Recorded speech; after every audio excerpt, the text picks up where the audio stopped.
Hey guys, how are you all? Today we are back with another paging Naruto story. What if Naruto refuses to forgive his family? If you enjoy this video, then please like, share and do comment. And also check the description to original creator of this beautiful creation. So let us start the story. Wait Ba-chan, what do you mean I've been banished? Shouted a familiar orange-wearing, blonde-haired and blue-eyed boy named Naruto Uzumaki. He was simply in disbelief as he was just finishing his job. The Ba-chan he was referring to was one of the three legendary Sanins named Tsunade Senju. She may have looked no older than 25 but she is way older. Tsunade simply crossed her arms while saying, "Since you brought back that Gaki in bad shape."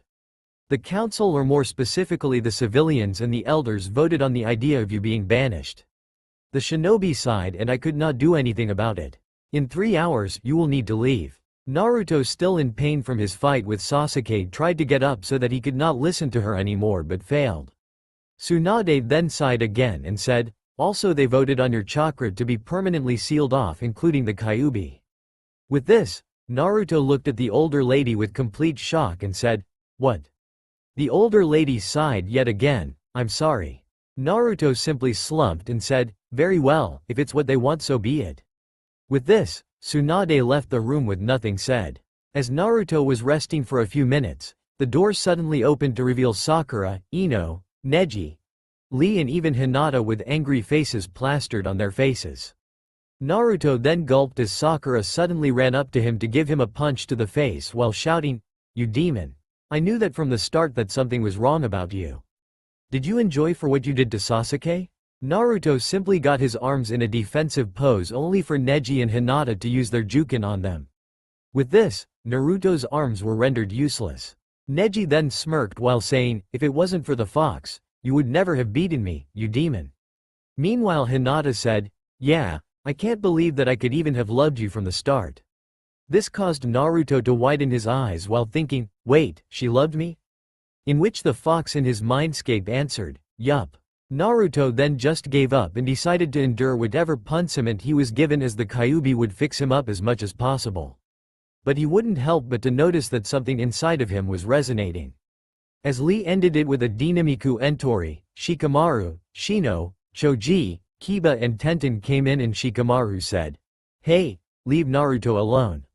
With this, the thing that was resonating from Naruto mysteriously disappeared and he felt better. Naruto's attackers just snorted and left the room. As Neji was leaving, he simply bumped into Shikamaru's shoulder and walked off. Shikamaru then sighed and sat on a nearby stool while saying, "Sorry about that, Naruto. One of the elders decided to reveal the fox inside of you." Naruto then flinched and expected an attack only for Shikamaru to stand up and said with a smile, "But, I only see Naruto, not a demon fox." With that, Naruto opened his eyes and teared up to know that some of his friends still thinks of him as a friend and not a demon. As his remaining friends left, a familiar gravity-defying gray-haired and partially masked ninja who went by the name of Kakashi suddenly appeared in a shunshin and sighed. He then gave Naruto his infamous eye smile, while saying, "How you doing, Naruto?" Naruto simply shrugged and said, "I don't even know, sensei." Kakashi simply sighed again and placed his hand on the boy's shoulder while saying, "I'm sorry that this happened to you. I wish that I could have been a better sensei towards you. If only I refused the civilians' wishes back then I would have taught you the Reikiri." A tear suddenly dropped down from his visible eye and continued saying, "And now, this happened to you and it's all my fault." The Junin then dropped to his knees while crying, sniffling and sobbing uncontrollably. Naruto could not help but to get up even with a lot of pain to hug him. The student and teacher stayed like this for a few moments. As Kakashi let go of the hug, a random Anbu appeared out of nowhere and said, "Naruto Namikaze, you are now needed at the gates of Konoha for your chakra to be sealed up." With that, Naruto nodded and tried to get up only for the pain to be quite unbearable. Kakashi simply gave the young boy a piggyback ride and shunshined to the destination. As they got there, a bunch of rotten food were thrown towards Naruto and the young boy didn't do anything about it. He knew that a lot of people would be here but not everyone from Konoha. It went like this for a few seconds up until Jiraiya appeared behind Naruto in a shunshin and whispered, "I'm sorry, Naruto. I wish this didn't have to happen." Naruto simply nodded slowly as Jiraiya placed a chakra-consuming seal on his back. As Naruto stiffened, almost everyone there enjoyed at what they were spectating. Naruto then felt as all of his chakra and the kyubis were being taken away. Unknown to him and others, this would affect someone else. At a random temple, now we see a blonde-haired and blue-eyed man who was in his 30s named Minato alongside his wife in red hair and green eyes named Kushina and daughter who was the carbon copy of her father named Natsumi. This were the remaining Namikaze family other than Naruto.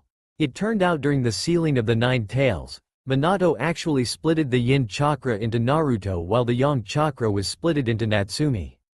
They also decided to leave Naruto with his godparents while they trained Natsumi outside of Konoha. As Naruto's chakra was sealed, Natsumi suddenly felt pain of her stomach and shrieked as she fell to the floor. With this, Minato and Kushina ran towards their daughter to see that her seal marks suddenly turned to lava like red. Minato then widened his eyes and said in shock, "The yin chakra is merging with the yang one inside of her." Kushina then widened her own eyes and shouted, which could only mean, both parents then shouted in unison, "Naruto." Minato then quickly fixed the seal and went to pack up so that they could have a reunion with their son. Unfortunately, they were too late, as Naruto was already on his way out of Konoha.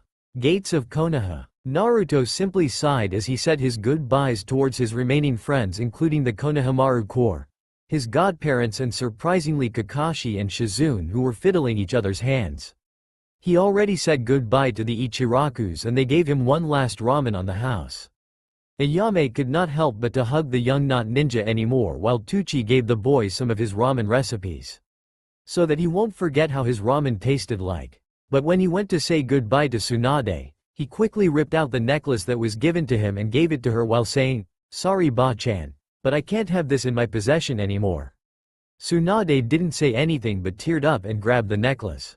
As Naruto was about to walk off towards the sunset, he turned his head towards Kakashi and Shizune while saying, "Sensei, don't get Shizune Nichan pregnant." Kakashi simply nodded and gave the boy a pat on the shoulder while giving his infamous, eye smile. With that, Naruto walked off towards the sunset.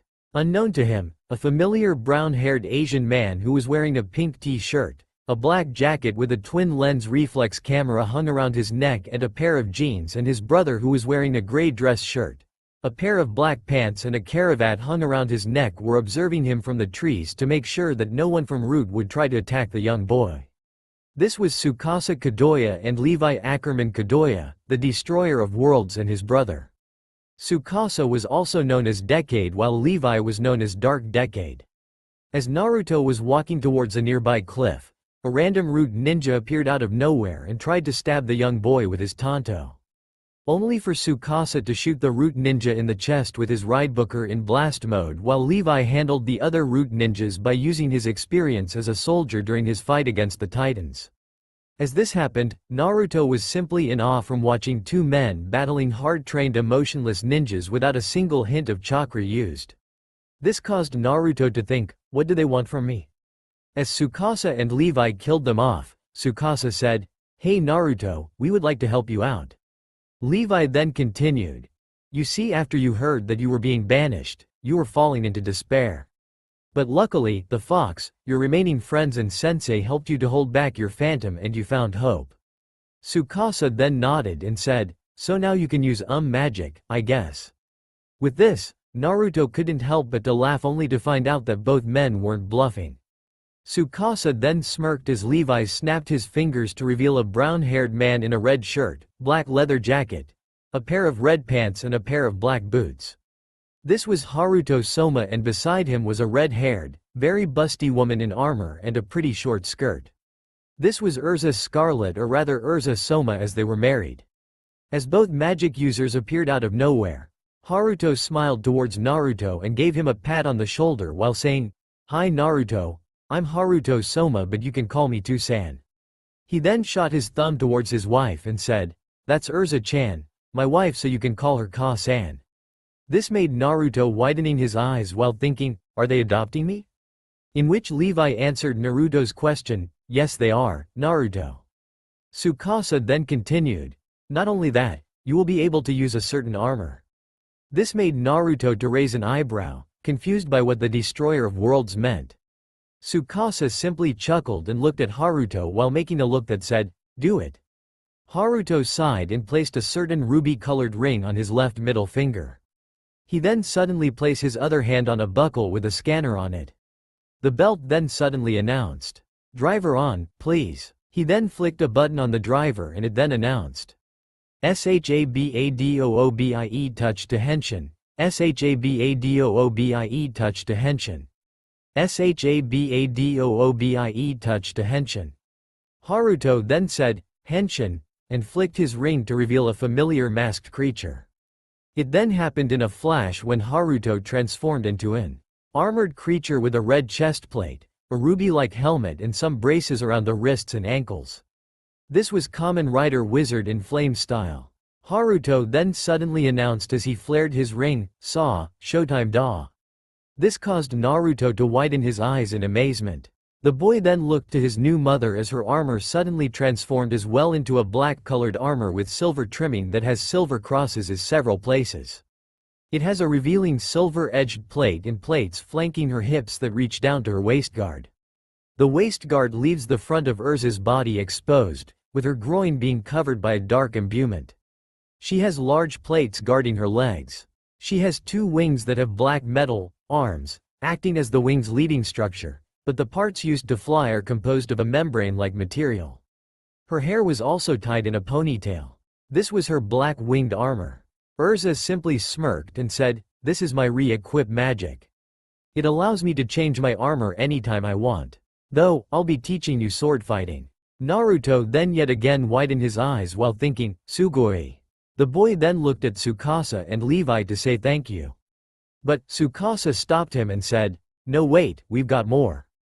This made Naruto confused as Tsukasa was about to snap his fingers only for a strange magic circle appeared out of nowhere and revealed bearded, a black-haired with a streak of white on his hair in blue robes, a red mantle with golden details, a pair of pants that matched the robes and a pair of brown boots. The man then suddenly announced, "No need to summon me, Tsukasa or my wife too. She'll be here soon." Tsukasa chuckled and said, "Very well, Strange." The man identified as Dr. Strange sighed and said, "Shut up, Sekesa." Tsukasa then sighed and said, "Ha ha ha, very funny Strange, my name isn't Sekesa. You want to take this outside?" The doctor then said, "We're already outside, destroyer of worlds dumbass." In which Naruto raised his hand and said, "So, he's Mr. Strange." Strange then sighed and said, "It's Doctor." Naruto then did an, "Oh," gesture and said, "So you're Mr. Doctor Strange." The Sorcerer Supreme then sighed again and said, "My name is Stephen Strange. My friends call me Doctor Strange because I used to be a neurosurgeon and I'm the Sorcerer Supreme in my world. And I'm guessing that you're Naruto. Am I right? 'Cause you look like one." This made Naruto to widen his eyes in amazement at how fast the Sorcerer Supreme spoke. He then blinked and asked while pointing his finger up, "Can you repeat that, please?" Strange just sighed and said blankly, "No." Naruto then was the one to sigh and suddenly another magic circle appeared out of thin air, but it was pink this time, which caused Strange to shudder. As a pink-haired lady in a backless dress, thereon jacket with road-style kikuzushi going down to her hands. She also had jacket sleeves covering her hands and a purple bat ring on the right ring finger. She also had a golden ring on her left ring finger, which meant that she was married. As the very pretty lady came out, she twisted Steven's ear while shouting, "Strange dear, Yubaka. Leaving Frill and I to take care of the children by ourselves. Good thing we are married or else I would have made sure that we will not have children anymore." The poor sorcerer just did a pained expression and whimpered while saying, Okay, Meiji Koi. Ah. While everyone else laughed, even Naruto, who thought that seeing a very masculine sorcerer being forced to listen to their wife's ramblings, who was shorter, skinnier and smaller compared to him. The mage identified as Meiji then looked at Naruto with widened eyes and ran towards him to pinch his cheeks while squealing out, "So kawaii." Steven then sighed and said, "Meiji, let go of Naruto." By that statement alone made Meiji to look at her husband with a shocked look while saying, "Naruto, as in Naruto Uzumaki?" Naruto then raised his hand while shouting, "Can someone tell me what's going on?" This made Tsukasa to chuckle and said, "Look, Levi and I are giving you a starting in life. A life to break realities and use amazing powers without chakra." Naruto widened his eyes in response. He then said, "No chakra?" Which made Haruto and Urza to speak in unison. "That and a family you've always wanted." Naruto then started to tear up and his new parents to run up to him to give him a family group hug. A few seconds later, Tsukasa coughed and said, "Also, your training ground house shall be a sanctuary I just built alongside my good friend Kutra Kazuraba. You will be given a sling ring for your basic powers. A wizard driver just like your father's, a broken sword that can be used well to stop attacks known as the dragon handle. A lucha libre mask that will boost your abilities. A cape that can appear out of thin air that will give you the ability to fly. A spellbook that you can use from Meiji's training. A miniature version of the Eye of Agamotto. A staff that can be resized by will called the Power Pole. A pair of twin guns named Ebony and Ivory, and finally a pen." This made Naruto to be confused, only for Tsukasa to take out a silver ballpoint pen and gave it to Naruto. As Naruto grabbed it in confusion while thinking of what to do, Levi angrily said, "Press the clicker." As Naruto pressed it, the pen turned into a celestial bronze sword. This made everyone there except for Tsukasa and Levi to shout, "Nani?" Strange then stammered, "Tsukasa, what if Percy find out that you replicated Riptide?"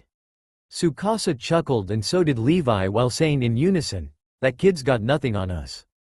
As everyone else sighed, Levi snapped his fingers to reveal a giant mansion that is a 3-story Victorian-style brownstone townhouse built in the French Baroque architecture design with a mansard roof. Tsukasa then chuckled and said, "This is the exact replica of the Sanctum Sanctorium. So Steven and Meiji, this is a walk in the park for both of you." With that, everyone sighed and went in. As everyone got in, the mansion seems to be more spacious on the interior. Additionally, furniture, doorways, corridors, and even entire rooms will move, creating a labyrinthine distortion of time and space.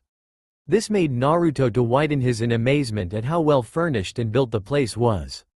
He then explored all the floors of the sanctuary. He noticed that the first floor houses a foyer, a drawing room, a library, a living room, a dining room, and Meiji's kitchen, which Meiji went to slap Tsukasa for replicating everything in such detail. The second floor consists of a study, the Strange's private bedchambers, the Soma's private bedchambers, a bedchamber for Naruto by his own, and multiple guest quarters. The third floor was composed of the meditation chamber, mystical library, and the storage area for occult artifacts, which kept everything that Naruto was given by Tsukasa and what the original Sanctorium already has. The Window of the Worlds, large window on the third floor, connects to the mediation chamber and is decorated with a pattern of the anomaly rue, the seal of the Vishanti. Finally, in the basement was a storage room, a laundry room, and a magical furnace designed Horgunto contain the flames of the Faultine. There is a utility shaft for servicing the furnace that leads from the basement to the third floor meditation chamber. An alleyway on the Feno place leads to a small courtyard and stables where Valkyrie's steed Aragorn is kept. There is also a bathhouse with waters that few mortal beings can survive, a medical recovery chamber inhabited by ghosts, MC Escher Ian staircases, and several doors acting as gateways to other dimensions. As Naruto finished looking around, he went to sit down on a sofa. While his new parents and his new senseis went to discuss some things with the Destroyer brothers at the kitchen, which Naruto came up with the idea of calling Tsukasa and Levi that. A few minutes later, Tsukasa and Levi got out of the kitchen and Naruto ran up to them to ask something which would surely make everyone there laugh. What Naruto asked was, "Will I get a girlfriend?" This made Tsukasa and Levi to chuckle, and Tsukasa said, "Knew you would say that, so we made sure that she was someone you know, and she happens to be outside of the house as of now." Levi then said, "Anyways, we've gotta go. We can't always ask the other doctor in the telephone booth to fix every world's problems." Tsukasa simply nodded and said while snapping his fingers to reveal a gray glassy wall, "Yup. Come on Levi, or else your wife and mine would kill us." With that, both men agreed and disappeared in a glass wall. As it happened, Naruto looked at his new parents with a confused look and asked, "Is that every day for them?" In which Urza answered, "Yes, Sochi-kun. That is totally every day for them." Steven then was about to say something only for Meiji and Haruto to mouth out, "No, Steven." Which made Steven to just mumble something inaudible. As the others were laughing, there was a knock on the door and a voice of a girl shouted, "Hello, is anyone in there?" Naruto then thought who could it be. Her voice sounded like someone he knew. It was as if Naruto had already met her before. With this, he was about to tell everyone off, but his adopted father beat him to the punch and opened the door to reveal a fair-skinned girl with a slender build. She had brown eyes that were accentuated by her eyelashes extending into the corners of her eyes, and her most distinctive feature was her long, untamed, dark pink hair that falls past her shoulders with long parted bangs framing either side of her face and one between her eyes. Her attire was a black shirt under a tan tunic with elbow-length sleeves and bore the symbol of the sound 4 on the hem, and black skin-tight shorts. She wore black arm warmers, traditional black shinobi sandals with calf-length leg warmers covered by bandages, and a purple, rope-like belt tied in an inverted bow around her waist. This was Tayuya, one of the former members of the Sound 4 and former Kunoichi. While Naruto was thinking of how was she still alive, she said towards Haruto, "I'm sorry, my former master Orochimaru wanted me dead and called a hunter nin to kill me. Right now, I just escaped from his attempt in killing me. Please hide me." With this, Haruto nodded and said sternly, "Get behind Naruto, we'll defend you." She nodded and quickly ran inside, but when she saw Naruto, she shouted, "You?" Naruto simply shushed her and hid her behind him. As she was struggling, Naruto looked at her in the eyes and said, "Look, I know we started at the wrong foot, but now we can't afford to fight each other anymore. Because, I ain't a ninja anymore." This made Tayuya to think, what does he mean he ain't a ninja anymore? For some reason, Naruto could hear her thoughts and replied, "I've been banished from the village for attacking their precious Sasuke without reason." The dark, pink-haired girl had a shocked expression on her face. As she was about to apologize, a random man in a black tank top, a pair of black tights, a pair of Junin shoes and a Auto Hite 8 wrapped around his forehead appeared out of nowhere and shouted towards Haruto, "Hey, have you seen a pink-haired girl around here?" In which Haruto shook his head in denial and said, No one with those features came here." The hunter nin then suddenly took out a tanto and placed the blade on Haruto's neck. A big mistake for his part as Haruto kicked away the tanto and roundhouse kicked the hunter nin in the neck. As the hunter nin fell to the hard concrete floor face first, Urza stomped on the poor man's neck and Meiji decided to cast a spell on the man, which was a temporary blinding spell so that Strange could do his part. With the chance, Strange suddenly opened a portal to the underworld, which made both Naruto and Tayuya to have an admiring look plastered on their faces. As this happened, Haruto and Urza threw the man into it. Strange and Meiji then closed the portal and the hunter nin was gone for good. Seeing everything that just escalated, Naruto had a new promise that he will be the strongest sorcerer of the elemental nations. 2 years later, we now see Naruto and Tayuya sleeping in their shared private bedchambers naked thanks to their intimate activities. Why? Because they realized that they had feelings for each other a year ago and got married in the sanctorium. Not only that, Naruto changed not only mentally and emotionally but physically as well. Gone was the spiky-haired boy. Now he had a messy yet curly hair and he was taller than the brat he used to be. This was because Urza and Meiji forced him to get in a diet. He was allowed to have ramen but only once a week, which made him upset at first but then complied. Not only that, he had lost his old orange, kill me, jumpsuit and now wears what his father would wear only with flame-patterned black khakis, a red shirt that had the caption of King of Strong Style at the front and Yao at the back. He also had a black jacket that faded from black to white from the top to bottom. He also wears the mini-sized version of the Eye of Agamotto around his neck alongside a wizard driver in scanner form on his belt. Naruto also had learned everything from the 4 sorcerer, mage, wizards in a matter of 2 years, which led to Strange and Meiji to leave this world so that they could take care of their children in their world and to make sure that Meiji's familiar, Frill won't go through hell. Tayuya changed as well. Just like Naruto, she decided to stop her life as a ninja and switched it to become a mage just like Meiji.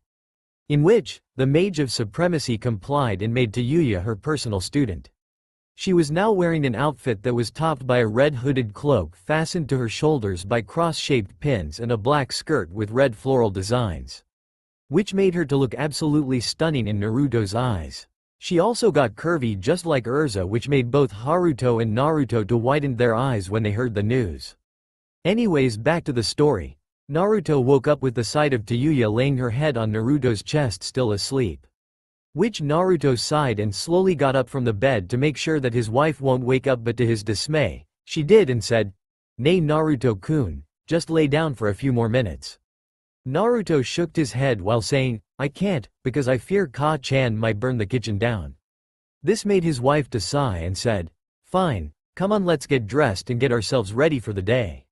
With that, Naruto nodded and the couple got dressed in bathrobes. Naruto's was red while Tayuya's was white. They then quickly went downstairs to the dining room to see that Haruto was the one cooking and Urza just reading a newspaper that she summoned by snapping her fingers. As the young couple got there, Urza smiled and went to give her son a kiss on the cheek. She then said, "Morning Sochi-kun, how are you today?" The 15-year-old boy simply blushed at his adopted mother's gesture and said, "Morning Ka-chan, what's To-chan cooking today?" The mother simply sighed and said, "Miso ramen." Which, if Naruto was still the dumb brat he used to be, he would have shouted out, "Yada." But since he isn't, he just said, "Oh, I see." With that, the young couple took a seat next to each other and waited for their meal. Suddenly, a knocking sound was heard on the door, which was very rare as Strange always told them that the sanctorium can only be seen by magic wielders and they've checked that no one from the outside can use magic. With this, everyone got ready by snapping and their equipment were instantly equipped. Haruto then decided he should be the one to open the door, only to reveal a certain pink head and her teammates who were exactly the people who made his life a living hell before leaving Konoha. Sakura Haruno, Rock Lee, Ino Yamanaka, Hinata and Neji Hyuga. As the group of Chunins opened the door, Neji as team captain said, "Is this the Sanctum Sanctorium? If so, then we would need help in finding an ex-shinobi of ours." Haruto, interested, quickly leaned nearer to the Hyuga and asked, "Who might that be, Hyuga-san?" As Neji was about to answer, Hinata spoke up, "NN Naruto Uzumaki." With that, Haruto nodded and shouted, "Naruto, someone wants to see you." Naruto, still getting his weapons prepared, simply went to the front door, and what he saw made him feel very angry. As he saw his former friends, Hinata eat while blushing and the others were amazed at how well built he got in 2 years. Naruto then sighed, walked up to them and said in a cold tone, "What do you want?" In which they flinched at the tone given by the new Sorcerers Supreme. Lee then tried to make the atmosphere better by saying, "Why hello Naruto-kun, how youthful have you become?" But was interrupted by Naruto's hands suddenly going up to the Chunin's throat to strangle him while shouting, "You have no say at how well I have become since you decided to beat me up on the day of my rehab." Sakura then tried to say something, but Naruto turned towards her and said, "You just wouldn't stop but to bleep Sasuke's bleep. And the same goes for you, Ino." Said girls simply put their head down in shame. Neji then tried to say something only for a fist from Naruto to go up to his face. Naruto didn't say anything as he repeatedly punched Neji in the face. As he was done, he turned towards Hinata and said, "Finally, you the bleep of the Hyugas. Main branch my bleep. You are nothing more than a burden to your family, and don't you dare try and think that I will forgive you and go out together. Because, I am happily married with a stunning woman." This caused the poor Hyuga girl to feel heartbroken and teared up. With this, Naruto took a deep breath and asked, "So, why do you need to search me for?" Neji, who had multiple bruises and cuts on his face, said in a beaten-up tone, "Konoha needs you back." In which Naruto said, "PSSH," as if. It was then Sakura who answered, "It's not Tsunade-sensei's orders, it's your father's." Which made the whole family, including Urza and Tayuya, who went to see what was going on, to widen their eyes in unison. A few minutes later, Naruto sighed as Neji finished everything that he needed to know. To him, it was too much for him to take in. His family wasn't dead but abandoned him so that they could train his twin sister simply because of her having the yin chakra, while he used to have the yang up until the day he was supposed to be banished. At first he didn't know what to think of his biological family. They were either really stupid or really reckless. The moment they got back, they tried to find their son, brother, only to be informed by Tsunade that he was banished from Konoha. Neji then told them about Konoha's condition, in which Naruto simply smirked as he heard that Konoha's alliance with Wave had burned in shambles the moment they heard the news of Naruto being banished. It then caused a quite big number of other allied countries to even call their alliance off. Though, Suna decided that they could still trade goods and aid each other in battle.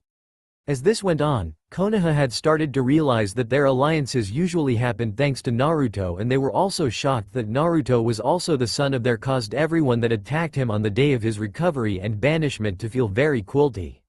Not only that, Sasuke actually ran away to Orochimaru yet again and no one could have stopped him, which caused the council's condition to be in shambles.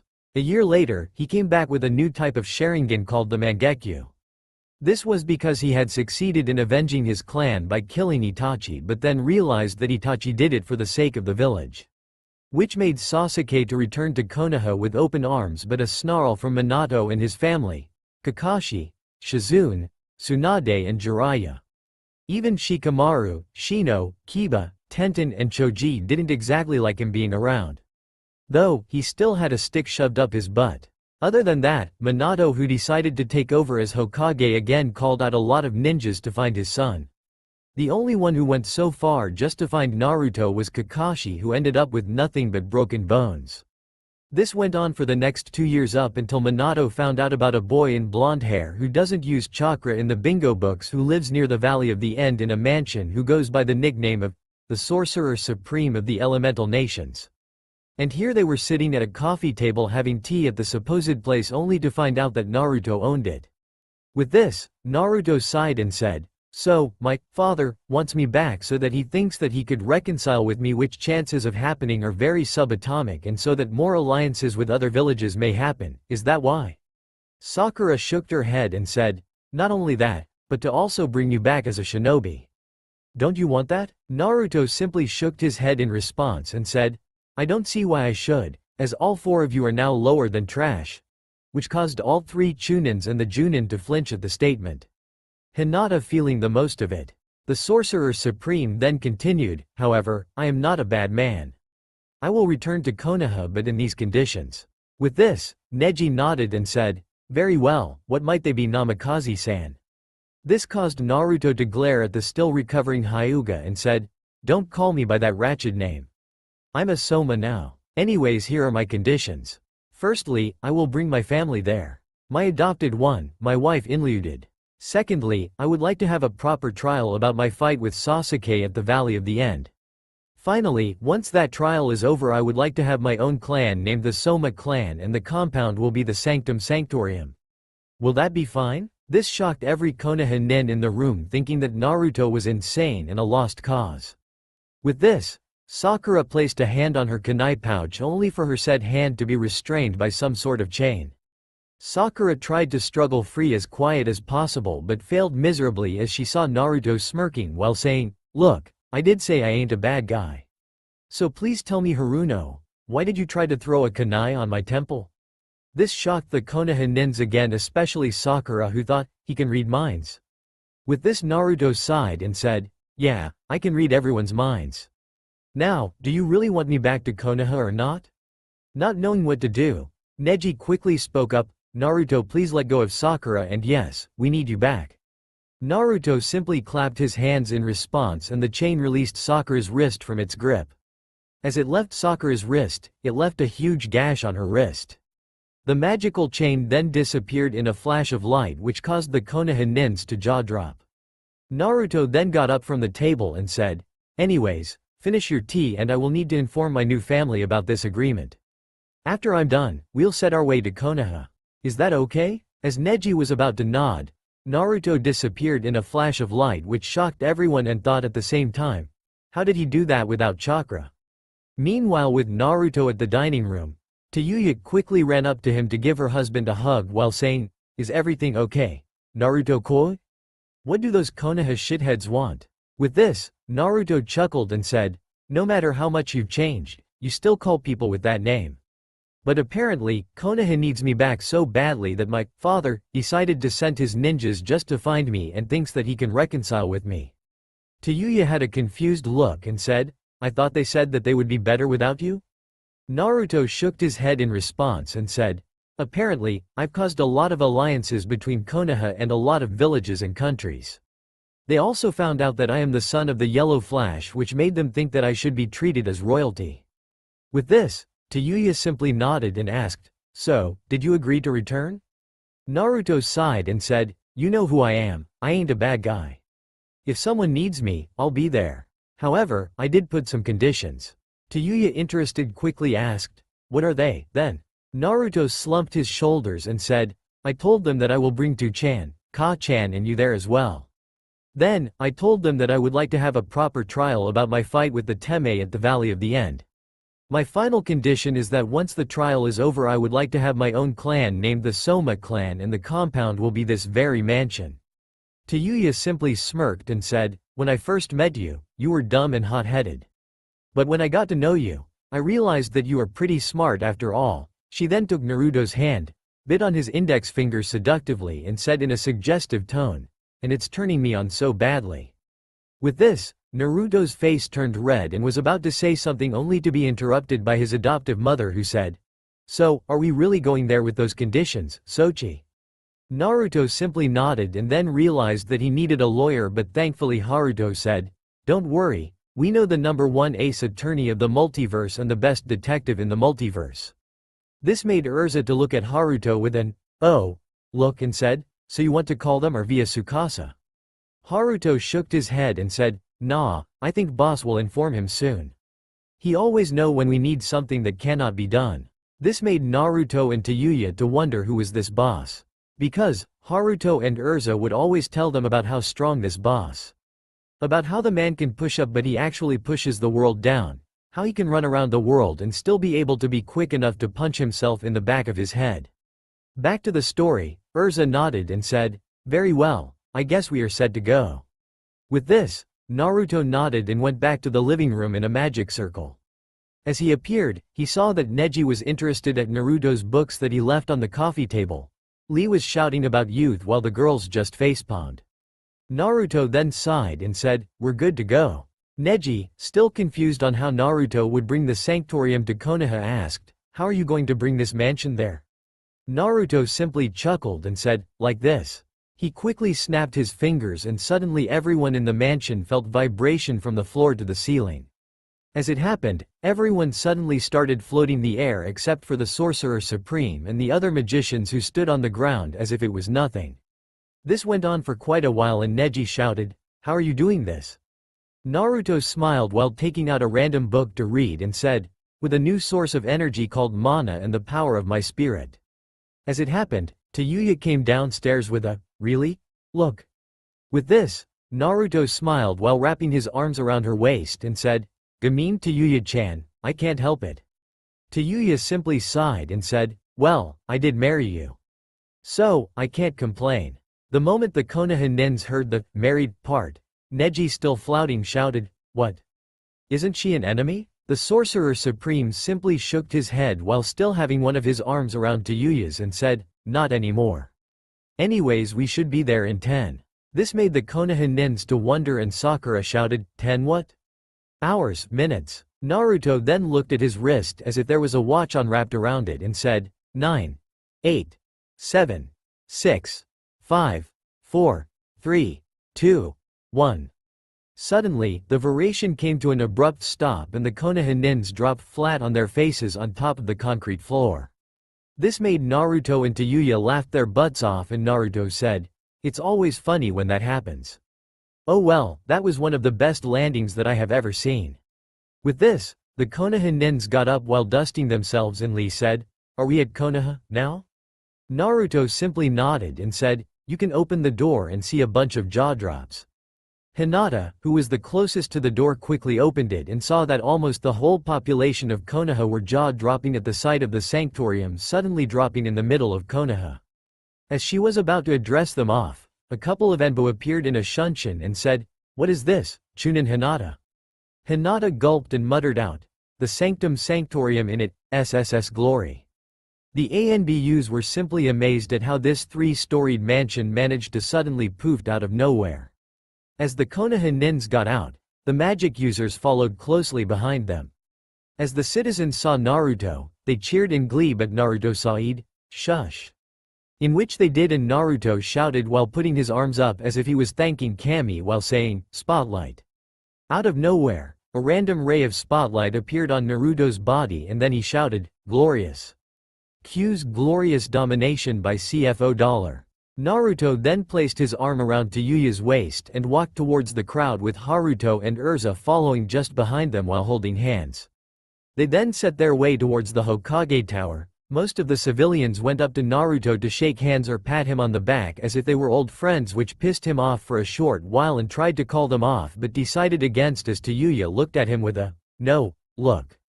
They then continued making their way to the tower with no casualties, as anyone who tried to flirt with either Haruto or Urza were shutted down thanks to the couple showing their wedding rings. End song. Hokage Tower. As they got to the front door and Naruto was about to knock, he hesitated for a while and whispered to his family, "I can't do this. Tayuya koi, touchin, kachin, I just don't know what to say." Haruto chuckled as he placed a hand on Naruto's head and ruffled his hair while saying, "Naruto, who are we?" Naruto did a thinking pose for a while up until he remembered something and said, "We are Somas. We find hope or we become the final hope." Urza smiled at her husband, wrapped both of her arms on one of his and said, "Just like how you found hope for my guild to fight for peace." Haruto smiled at the memory and said, "If it wasn't for Tsukasa, I would never have met you. He made the right call when he asked me for help in your world." Naruto smiled as well as he remembered the stories that has been told by his adopted father and mother. Tsukasa Kadoya was apparently the Sakai no Hakaishi, and so was his brother, only more strict and shorter. They traveled through a lot of worlds alongside their wives, friends and children to solve problems that are noticeable in other worlds. One of those worlds was his adopted mother's, the fairy tale world, where magic is very common, and a bunch of guild were created so that they could solve some of the world's problems. But when Tsukasa and the crew got there, they realized that none of them really knew about magic. So rather than calling a guy in glasses with a thunderbolt scar on the left side of his forehead and the Sorcerer Supreme, they decided to call Haruto. With that, they created a power couple of magic, Haruto and Urza, which surprised the gang by a huge margin. But since Koyomi was dead and she actually said to Haruto via telepathy to move on from her, it was a harsh day for Haruto on that day. Then came Haruto's call to fairy tale and the rest was history. Back to the story, Naruto took a deep breath and knocked on the door. A voice of a man then was heard that said, "Enter." Naruto then turned to doorknob to see the yellow flash in his form of glory. Alongside him was Tsunade and Jiraiya, who acted as advisors. For some reason, Shizune wasn't present, which raised some questions for the 15-year-old boy. As Naruto entered, Jiraiya widened his eyes and muttered, "And Naruto. Is that you?" This made Minato and Tsunade to widen their eyes while Naruto nodded and said with a smile, "It's been a while, Ero Sennin?" The Toad Sennin then quickly ran up to the boy to hug him, in which the boy gladly returned it. They stayed there for a while up until Minato cleared his throat and said, "Jiraiya-sensei, please let go of my son." As Jiraiya let go of Naruto, Haruto barged in with anger and shouted towards Naruto, "Your son? What do you mean by that?" Minato was shocked at the sight of the ringed wizard and asked, "Who might you be?" Naruto then sighed and said, "This is Haruto Soma, my adopted father, or rather my only father." This made Tsunade, Jiraiya and Minato to widen their eyes, and Minato said, "What do you mean he's your only father?" "I am." Haruto shook his head and said, "You have no right to call him your son. After you abandoned him, I don't think you can call him that." Minato flinched at this and said, "My wife and I needed to train Natsumi more, as her prisoner was more stable compared to him. That's why we left him." As Haruto was about to retort, Urza and Tayuya came in and Urza shouted, "That is the dumbest reason I have ever heard coming from a man's mouth. How can you even call yourself a father?" This got Minato and the others to feel confused as well, except for Jiraiya, who had hearts on his eyes, and Tsunade asked, "Who might the both of you be?" Urza snorted and said, "HMPH. I'm Urza Soma, Naruto's rightful mother and Haruto-kun's wife." While Tayuya said, "I'm Tayuya Soma, Naruto's wife." This made all three nins to shout in unison, "Nani?" A few seconds later, Jiraiya took out a notepad and started jotting down some things with a perverted giggle, only for Haruto to place his ringed hand on his scanner and it announced, Connect, please. A red magic circle then appeared next to Haruto and he placed his left hand in it. As such, another magic circle appeared next to the notepad's area to reveal Haruto's hand, which snatched the notepad away. As it happened, Tsunade, Jiraiya and Minato had one thought: what just happened? Haruto then took a read on the book and had a very red face. He then cleared his throat and said, Ero Sennin, please don't put my wife into your disgusting books. I mean, I know that she has a body that many would die for, but she's still my wife. As Jiraiya was about to deny it, Urza literally ran up with Junin speed towards Jiraiya with her trusty sword's edge on his throat while saying, what did you just write about me? Jiraiya gulped in horror and said, about your body. As he finished the sentence, Urza raised her blade and was about to slash him, only for Naruto, who shouted, Ka-chan, don't. Konoha needs us, so by killing Ero Sennin, they will think that we are enemies.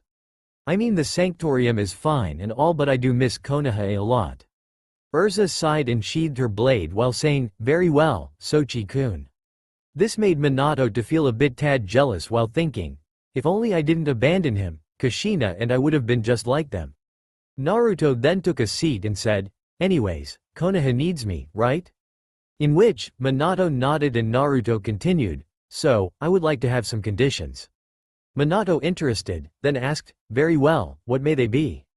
Naruto simply nodded and said, my first condition is that my family will come to Konoha alongside me, which is already done.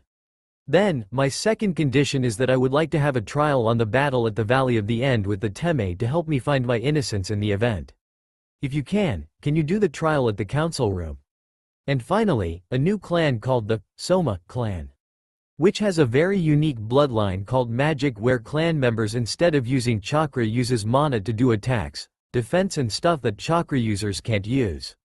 The compound will be the Sanctum Sanctorium, which I brought on the journey back here. This made Minato, Tsunade and Jiraiya widen their eyes, but obliged that this may be the only chance that Konoha can have Naruto back. As Minato agreed to the conditions, Naruto then got up, clapped his hands and said, wonderful, I expect to have that trial in 2 hours' time. Now if you don't mind, I would like to give my family a tour. Naruto then snapped his fingers and his new family and him disappeared in flash of light. Minato then smashed his hand on his table and thought, I fucked up big time. Back to Naruto, his family and him used some sort of magic to transport the Sanctorium to an undesignated spot which was near the Forest of Death. But since they were kind of used to living near a forest, they didn't mind. As they finished moving it, they realized that they had approximately 1 hour and 45 minutes until the trial starts. So with the chance, Haruto gave a very suggestive smile towards Urza and the married couple went to their bedchambers to do that. Naruto then sighed and said to his wife, what should we do now, Tayuya-chan? Tayuya slumped her shoulders and said, let's play chess? Naruto simply nodded, as it was better than nothing. After all, their score in chess was 200 to 199 in his favor, and summoned a random chess set so that they could play. After a grueling match and a few minutes later, they find themselves to somehow manage to tie by having only their kings on the board. With this, they sighed and decided to walk around the village for a tour. On the tour, Naruto realized that Konoha hasn't really changed much other than a few things here and a few things there. It really hasn't changed much. Then, as Naruto and his wife was about to reach Ichiraku's as their final stop, a familiar voice was heard from behind. This made Naruto's face brightened up and turned around to see his former sensei Kakashi and Shizune standing in all their glory. With this, Naruto ran up to Kakashi and hugged the Junin. Kakashi gave his eye smile and ruffled the boy's hair while saying, geez Naruto, you've gotten taller and your spiky hair is now non-existent. How did that happen? As Naruto let go and was about to answer, Tayuya answered, he was given a very intense workout regimen by his dear master that caused his hair to suddenly look like that. Kakashi simply nodded and Shizune asked, who might you be? Tayuya bowed and said, sorry, where are my manners? I'm Tayuya Soma, Naruto's lawfully wedded wife, and both of you must be Kakashi-sensei and Shizune Nichan that Naruto's been telling me about. This made the Junin couple to widen their eyes in unison, and Naruto said, yeah, I realized that she needed me as much as I needed her. Thus, we got married. Kakashi gave Naruto an eye smile. and gave him a thumbs up while Shizune nodded and gave Tayuya a smile. They then decided to go to Ichiraku's so that they could catch up. As they got there, Tucci was there to greet them, but when he saw Naruto, he jumped of joy and went to the back while shouting, "Ayame, come to the front. There is someone you need to see." Ayame then came out while grumbling, "To-san, I don't want to marry anyone. I already have a boyfriend," but stopped her sentence and went to hug the blonde over the counter while saying, "Welcome back, Naruto." Naruto chuckled and said, "Yeah, it's good to be back. Anyways, Ayame ni-chan, the usual for Tayuya-chan and I." Ayame and Tucci simply nodded and got into making ramen. As the pair was cooking, Naruto told Kakashi and Shizune about what happened after he was banished. Tsukasa and Levi's suddenly saving him. How he found his new family and source of power. He also told them about how he managed to find himself to get over his ramen addiction, how he became the Sorcerer Supreme under Doctor Strange and Meiji's training, and how he got himself married to the most stunning woman he ever laid his eyes on. Which caused Tayuya to blush hard. When he finished his story, Kakashi and Shizune looked at each other in disbelief while thinking, "This Tsukasa Kadoya, who is he?" But then again, Naruto could read minds and said, "Tsukasa is a time and space lord who just happened to pass through here that day." With this, Kakashi nodded in defeat while Shizune was still wondering who was this Tsukasa Kadoya. As Ayame finished making the bowls and served them, Naruto instantly ate it, or rather consumed it, and said, "Geez, I miss this so much." With this, everyone laughed and so did Naruto. As everyone finished eating, they decided to catch up, and Naruto was shocked that not only was Kakashi and Shizune married, but Shizune just confirmed that she was 3 months pregnant as well. They then finished doing what they were doing and the Junin couple decided to get home. As they left, Tayuya said, "You were in good hands before you were banished." "That's good." As Naruto nodded, an Anbu ninja appeared in a shunshin and said, "Naruto Namikaze, you are now needed in the council room." Naruto then nodded while gritted his teeth by the mention of his non-existent surname and grabbed Tayuya's hand, which caused the Anbu to feel a bit confused, only to witness the married couple to disappear in a flash of light. The Anbu nin then blinked his eyes for a moment and muttered, "Huff, I'm getting old for this shit." Council room. To say that council room's condition was in disarray was an understatement. It was a total riot in there, especially the civilians. To hear that the demon boy has returned was a complete outrage, and hearing that he had conditions was a bigger problem for Danzo and his plans. Minato sighed and shouted, "Keep quiet." With that, the civilians kept quiet and the main door suddenly opened to reveal Naruto alongside his wife. To the boy's memory, the council room looked a bit different, but now it looked like a courtroom. But he didn't think much about it, as he was forced to create a magic force field for him and his wife to shield them from rotten tomatoes being thrown towards them. Minato then cleared his throat and hit his gavel on the main table while saying, "Court is now in session. The trial is about whether Naruto the defendant is really guilty for attacking Sasuke." As Minato finished talking, Danzo, who acted as prosecutor, said, "Hokage-sama, if I may. The defendant still did in fact assault my client Sasuke during their meeting at the Valley of the End. Not only that, he still used the Kyuubi's chakra just to injure my client." As he finished his statement, Naruto clenched his fist while thinking, seriously, was that what the Teme told this damn council? That is all but the truth. Not only that, but the civilians are agreeing to what that old warhawk said. Minato then nodded and said, "Okay, any objections from the defense?" As Naruto was about to open his mouth, the main door suddenly opened to reveal a spiky black-haired man that was combed to the back, who looked as if he was in his mid-30s, who was also wearing a white dress shirt, a single-eyed royal blue suit and a red fuchsia tie that was tied around his collar. Everyone were simply surprised at the sudden appearance, and as Minato was about to say something, the man simply shouted while pointing his index finger outward, "Objection." This made Naruto to think, wait, this is Phoenix Wright, the best attorney of all time. The man, who was now identified as Phoenix, suddenly took out the Konoha's updated law book and said, "According to the law book, council members who doesn't respect the Hokage's orders shall be stripped down out of power." "So Danzo Shimura, why are you still a council member?" Danzo kept a straight face, but deep down he was panicking. Wait, how does this man know about Root still being active? Phoenix then went to defense table and said, "You know what I'm talking about. Does Root ring any bells?" For some reason, Danzo went flying backwards by a huge gust of wind just after Phoenix pointed his finger. This made everyone to somehow be amazed by this blue-suited person, and Minato asked, "Who are you?" Phoenix simply bowed in apology and was about to introduce himself only for a tall, svelte man appearing no more than in his late 30s, with pale skin and dark, curly hair. His outfit consists of a long Ulster coat, the collar spiked up and a dark blue scarf barging in, and said, "He's Phoenix Wright, Naruto's attorney." Suddenly, a piece of paper was seen on Phoenix's hands that made Danzo sweat bullets. With this, Minato asked, "Wright-san, what is that?" Phoenix simply smirked and said, "This happens to be a note written by Danzo himself for the capture of the Baron of Bluffing," then slapped both of his hands on the table and shouted while pointing an accusing finger towards Danzo, "Naruto after the boy's banishment." Q's cornered, Phoenix Wright asked. This caused everyone to gasp and a lot of shouting was heard. In retaliation, Danzo shouted, "Objection, Hokage-sama." This, but was interrupted by Sherlock, who said, "From the sudden gulp to your sweat on your hands, I can deduce that Root is still indeed." The only consultant detective and Phonics simply slammed a hand onto the table, stood back to back while pointing their fingers towards Danzo and said, "Active." This made Danzo to stay quiet for a while, only to feel a giant gust of wind blowing towards, and he was propelled backwards. With this, Phoenix shouted, "No alibi.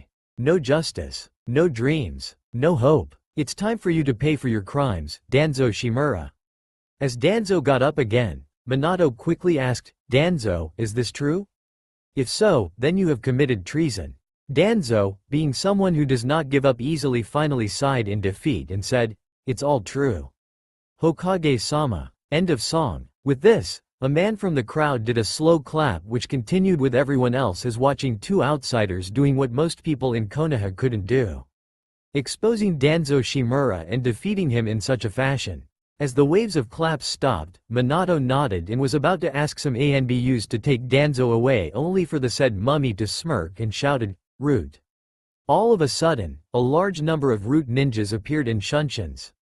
With this, Minato asked, "Danzo, what is the meaning of this?"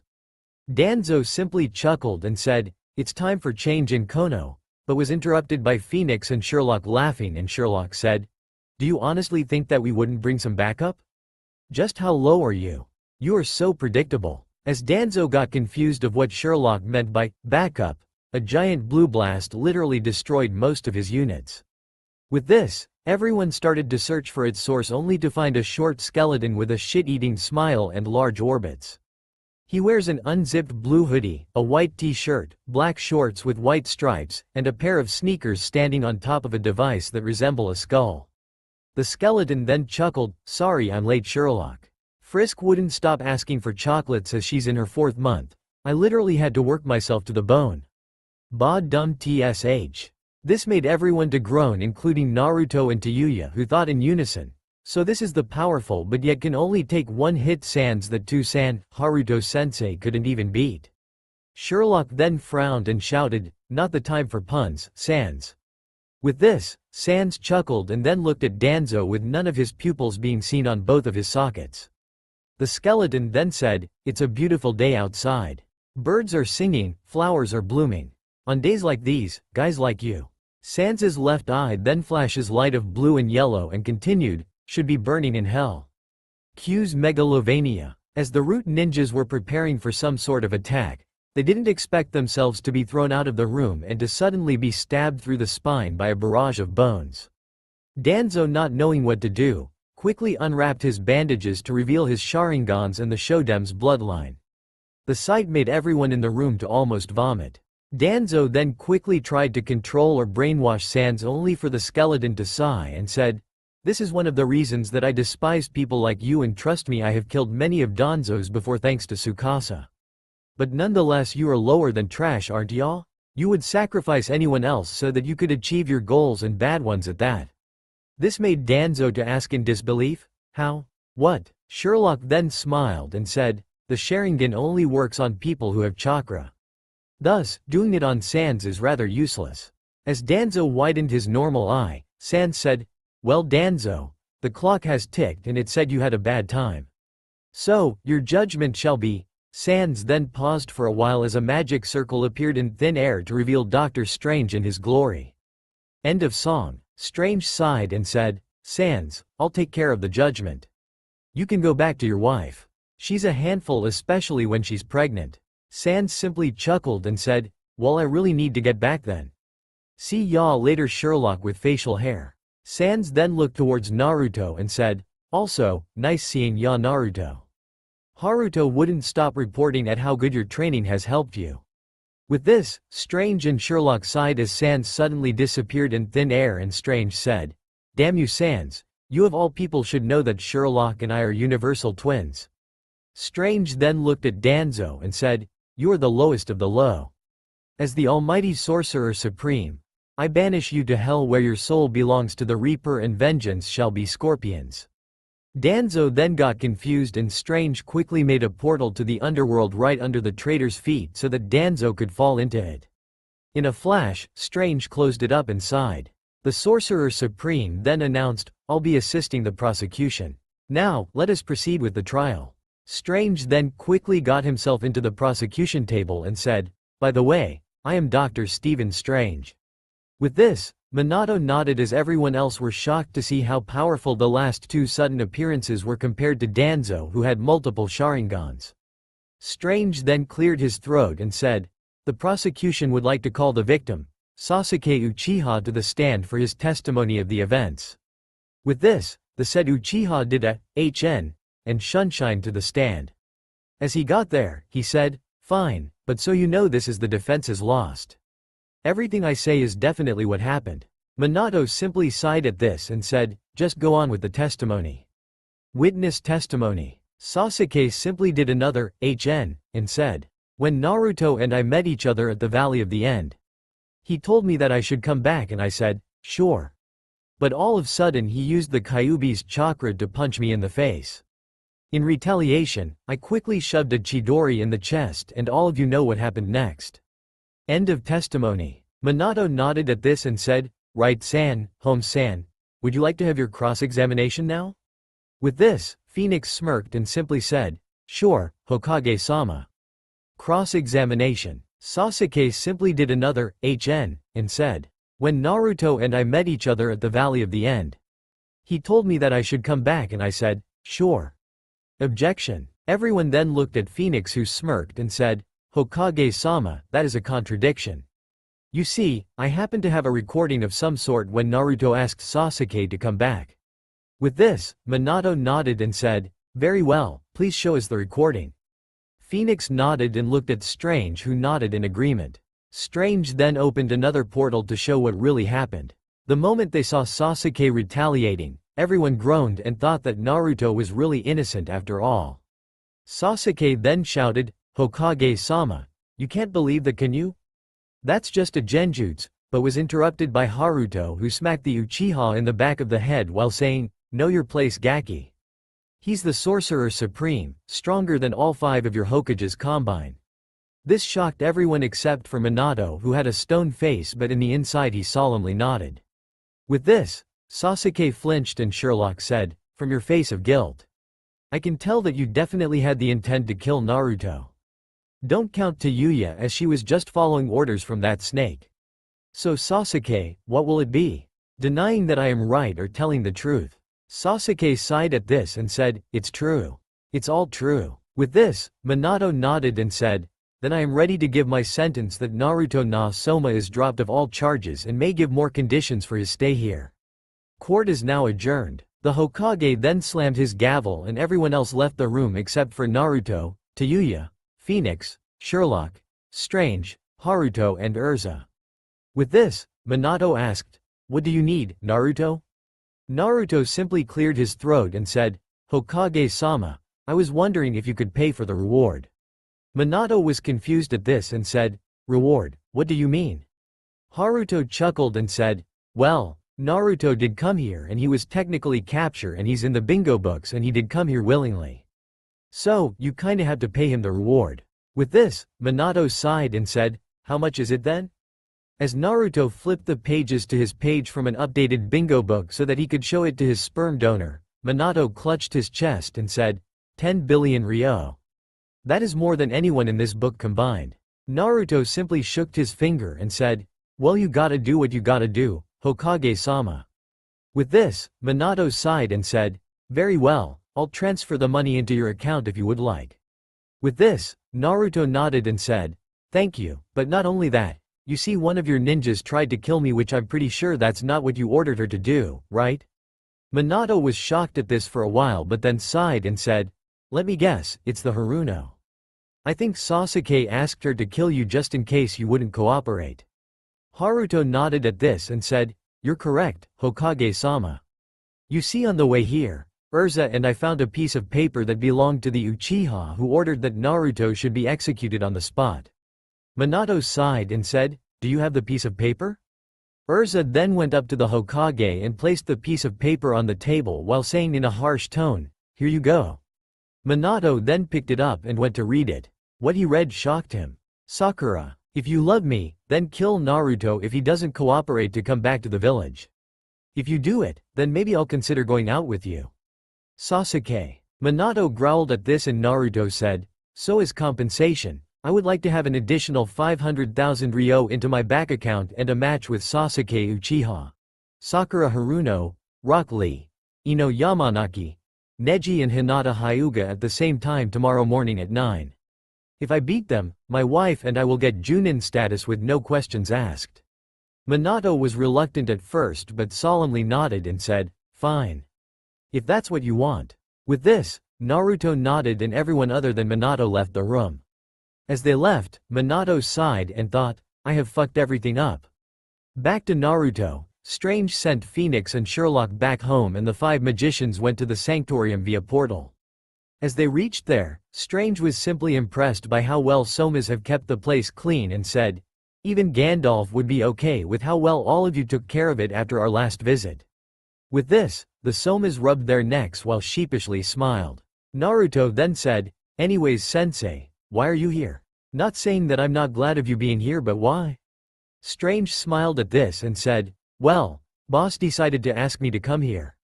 So here I am. Also, I just wanted to see my apprentice and tell Meiji of how powerful you've become. With this, Naruto nodded and said, well, I mastered 2 Sans Taijutsu, Ka Sans Kenjutsu, Meiji Sensei's spells and everything you've taught me. So, what else do I need? Strange simply smirked at this and said, good thing that you weren't trained by Dr. Fate or else he would have shut you up. Naruto cringed at this as he remembered when he first met the said man while the other Somas laughed at the memory. Strange then sighed and said, anyways, I gotta go. Nice seeing ya again, Haruto, Urza. The magic user squad is really boring without the both of you and I really can't handle Loki anymore, especially when he decided to have a fight with sweet little Megaman and well, explosion happened. This made the Somas to laugh and Haruto said, can't promise y'all anything strange. Can't Gandalf or Maleficent do anything about it? The Sorcerer Supreme sighed and said, Gandalf's senile and only shouts, you shall not pass, and Maleficent doesn't really want to teach her husband to know his place. With this, the Soma family simply chuckled. All of a sudden, a knock was heard on the door and the atmosphere got super tensed. As quick as lightning, Naruto opened the door to reveal his older brother figure, Iruka Amino. The Chunin didn't look like he aged a day after Naruto's banishment. With this, Naruto quickly hugged his academy instructor and said, Iruka-sensei, it's been too long. He then let go of the hug and said, come in, meet my family and have some tea. Iruka smiled at the blonde and said, even though you look different, you're still that knucklehead I knew and liked as a younger brother. With this, Naruto sheepishly smiled while scratching one of his cheeks and said, hee hee hee. Haruto then went up to Iruka and extended his hand while saying, I'm Haruto Soma, Naruto's father by law and you must be Iruka, Naruto's first guardian. He talks highly of you. Iruka, though reluctant at first, quickly shook the man's hand and said, well, I was actually one of the first few people to see him as Naruto, not the Kyuubi. With this, Haruto smiled and Urza came up to Iruka with a hug and said, thank you, or else little Naruto might never meet us at all. I'm Urza, by the way, Haruto's lawfully wedded wife, and please take a seat so that we could prepare some tea for you. Iruka simply blushed at the sight of being hugged by a really pretty yet hot woman but shrugged it off as the said woman was already married. As Urza let go, Strange sighed and said, "Anyways, I gotta go. Meiji's gonna kill me when I get home." With this, Strange quickly opened up a portal to his old world and said before going in, "Also, nice to see you, Iruka." Strange then got into the portal and it was closed up rather quickly. This made the Chunin to suddenly have the face of admirement. With this, Iruka had to sigh and thought, Naruto now has something that I've always wanted. A family. Even though his real ones are here, he finally got something he wanted. As Iruka was about to say something, he was suddenly seated on near the dining table. With this, Iruka started saying, "What?" Naruto then quickly snapped his fingers and a random cup of tea appeared on the Chunin's hands. This made Iruka to think, so, this is magic? I've now seen everything. Unknown to him, Naruto could read minds and said, "Yes, you have seen everything, Iruka-sensei. But anyways, sensei, drink your tea while we catch up." With this, Iruka nodded and thought that whatever Naruto was about to say wouldn't be too shocking. Oh, how wrong he was. Naruto told Iruka about how the Kadoya brothers gave him a new life, how he was able to use magic and how well he's been with his family. But what shocked Iruka was when Naruto said that he had gotten himself married to Tayuya. With this, Iruka finished his tea halfway with a cough and muttered, "Wait, you got married? Before me?" In which, Naruto nodded and said, "Yes, I did, sensei. Do you have a problem with that?" Iruka simply shook his head at this and said, "No, it's just that I was wondering whether or not you got married to a nice lady." With this, Naruto chuckled and said, "Well, she used to have a dirty mouth but then decided that she should stop because it wasn't too ladylike and it was also because of she was living under this roof." Iruka nodded at this and said, "Is she pretty?" Naruto yet again chuckled and said, "Yeah, and curvy as well." With this, Iruka was about to say something only for Tayuya to come in and said, "Naruto-koi, we have more guests at the living room and I'm pretty sure you're in good terms with them. Because, Shikamaru happens to be one of them." Naruto's face then brightened up and said, "Okay Taiyu-chan, I'll be there in a sec." With this, Tayuya nodded and left the room but not before bowing towards Iruka and said, "I'm Tayuya Soma, Naruto's lawfully wedded wife. Nice to meet you, Iruka-san." Iruka nodded as a sign of mutual understanding. As Tayuya left, Naruto said, "Iruka-sensei, after you're done with your tea, you can have a chat with my parents whilst Tayuya and I can go meet my remaining friends and greet them." With this, Iruka said, "Very well, I wouldn't mind having a chat with them. But where are they anyways?" Naruto chuckled and said, "They are probably upstairs doing that. However, they should be done in a few minutes." The 15-year-old then got up and said, "So, you should probably stay comfy until they're done." With that, Naruto left the room and went to the living room to see Shikamaru, Kiba and Akamaru, Tenten, Choji and Shino. As Naruto got downstairs, Shikamaru smiled and said, "Wow Naruto, you look better and stronger than the last time we saw you." As he said that, the others nodded as well in agreement. Naruto simply smiled and said, "Hey guys, it's been a while hasn't it? As you can tell, I got married with Tayuya and Shikamaru, don't worry, she has turned over a new leaf." Shikamaru simply nodded at this and Kiba shouted, "Hey Naruto, I heard you got pretty strong without chakra, so I was wondering whether we could spar. Just the two of us." With this, Naruto smirked and said, "Sure," but was interrupted by Shino who said, "But Kiba, Naruto had beaten you with a fart." Kiba blushed in embarrassment by this and said, "Hey, Akamaru and I got better and stronger." Said dog barked and growled in anger towards Shino who shrugged. Choji however had thought of asking for some food, in which Naruto snapped his fingers for a gigantic bag of potato chips to appear. With this, Choji tore open the bag of chips to consume its contents. As it happened, the Konoha nin's simply sweat dropped and Shikamaru thought, "So, this is Naruto's new power. Where he doesn't use chakra to battle. Interesting." The moment Choji finished his bag of chips, Naruto quickly snapped his fingers so that it could be refilled. This caused everyone except for Tayuya to drop their jaws to the floor and shouted, "Nani?" With this, Naruto and Tayuya laughed and Naruto said, "So anyways Kiba, let's have our battle at a training ground around here." In which, Kiba sighed and said, You mean the training ground that is right next to this mansion, which happens to be the Forest of Death? Naruto simply chuckled and opened up a portal towards a random training ground. Which didn't shock anyone this time, since they saw Naruto could do practically anything the imagination could go. With this, Naruto said towards Kiba, "After you." Kiba and Akamaru then scoffed and got into the portal with the others following in. Random training ground. As they got there, Naruto closed up the portal and Yuya said, "Okay, participants, take your place." With this, Naruto and Kiba stood opposed to each other and bowed towards each other as a sign of respect. Yuya then said, "Rules are no killing in this spar. Winner will be decided by knockout or submission. Now fighters, get into your stances." With this, Kiba got into his usual Inuzuka clan taijutsu stance, while Naruto did some hand gestures so that his Eye of Agamotto could be activated and a green holographic chain to suddenly snake up around one of his wrists. This caused everyone to wonder what Naruto wanted to do, and everyone thought not much of it. The next thing they knew, they were in the shock of their life. As Yuya shouted, "Go!"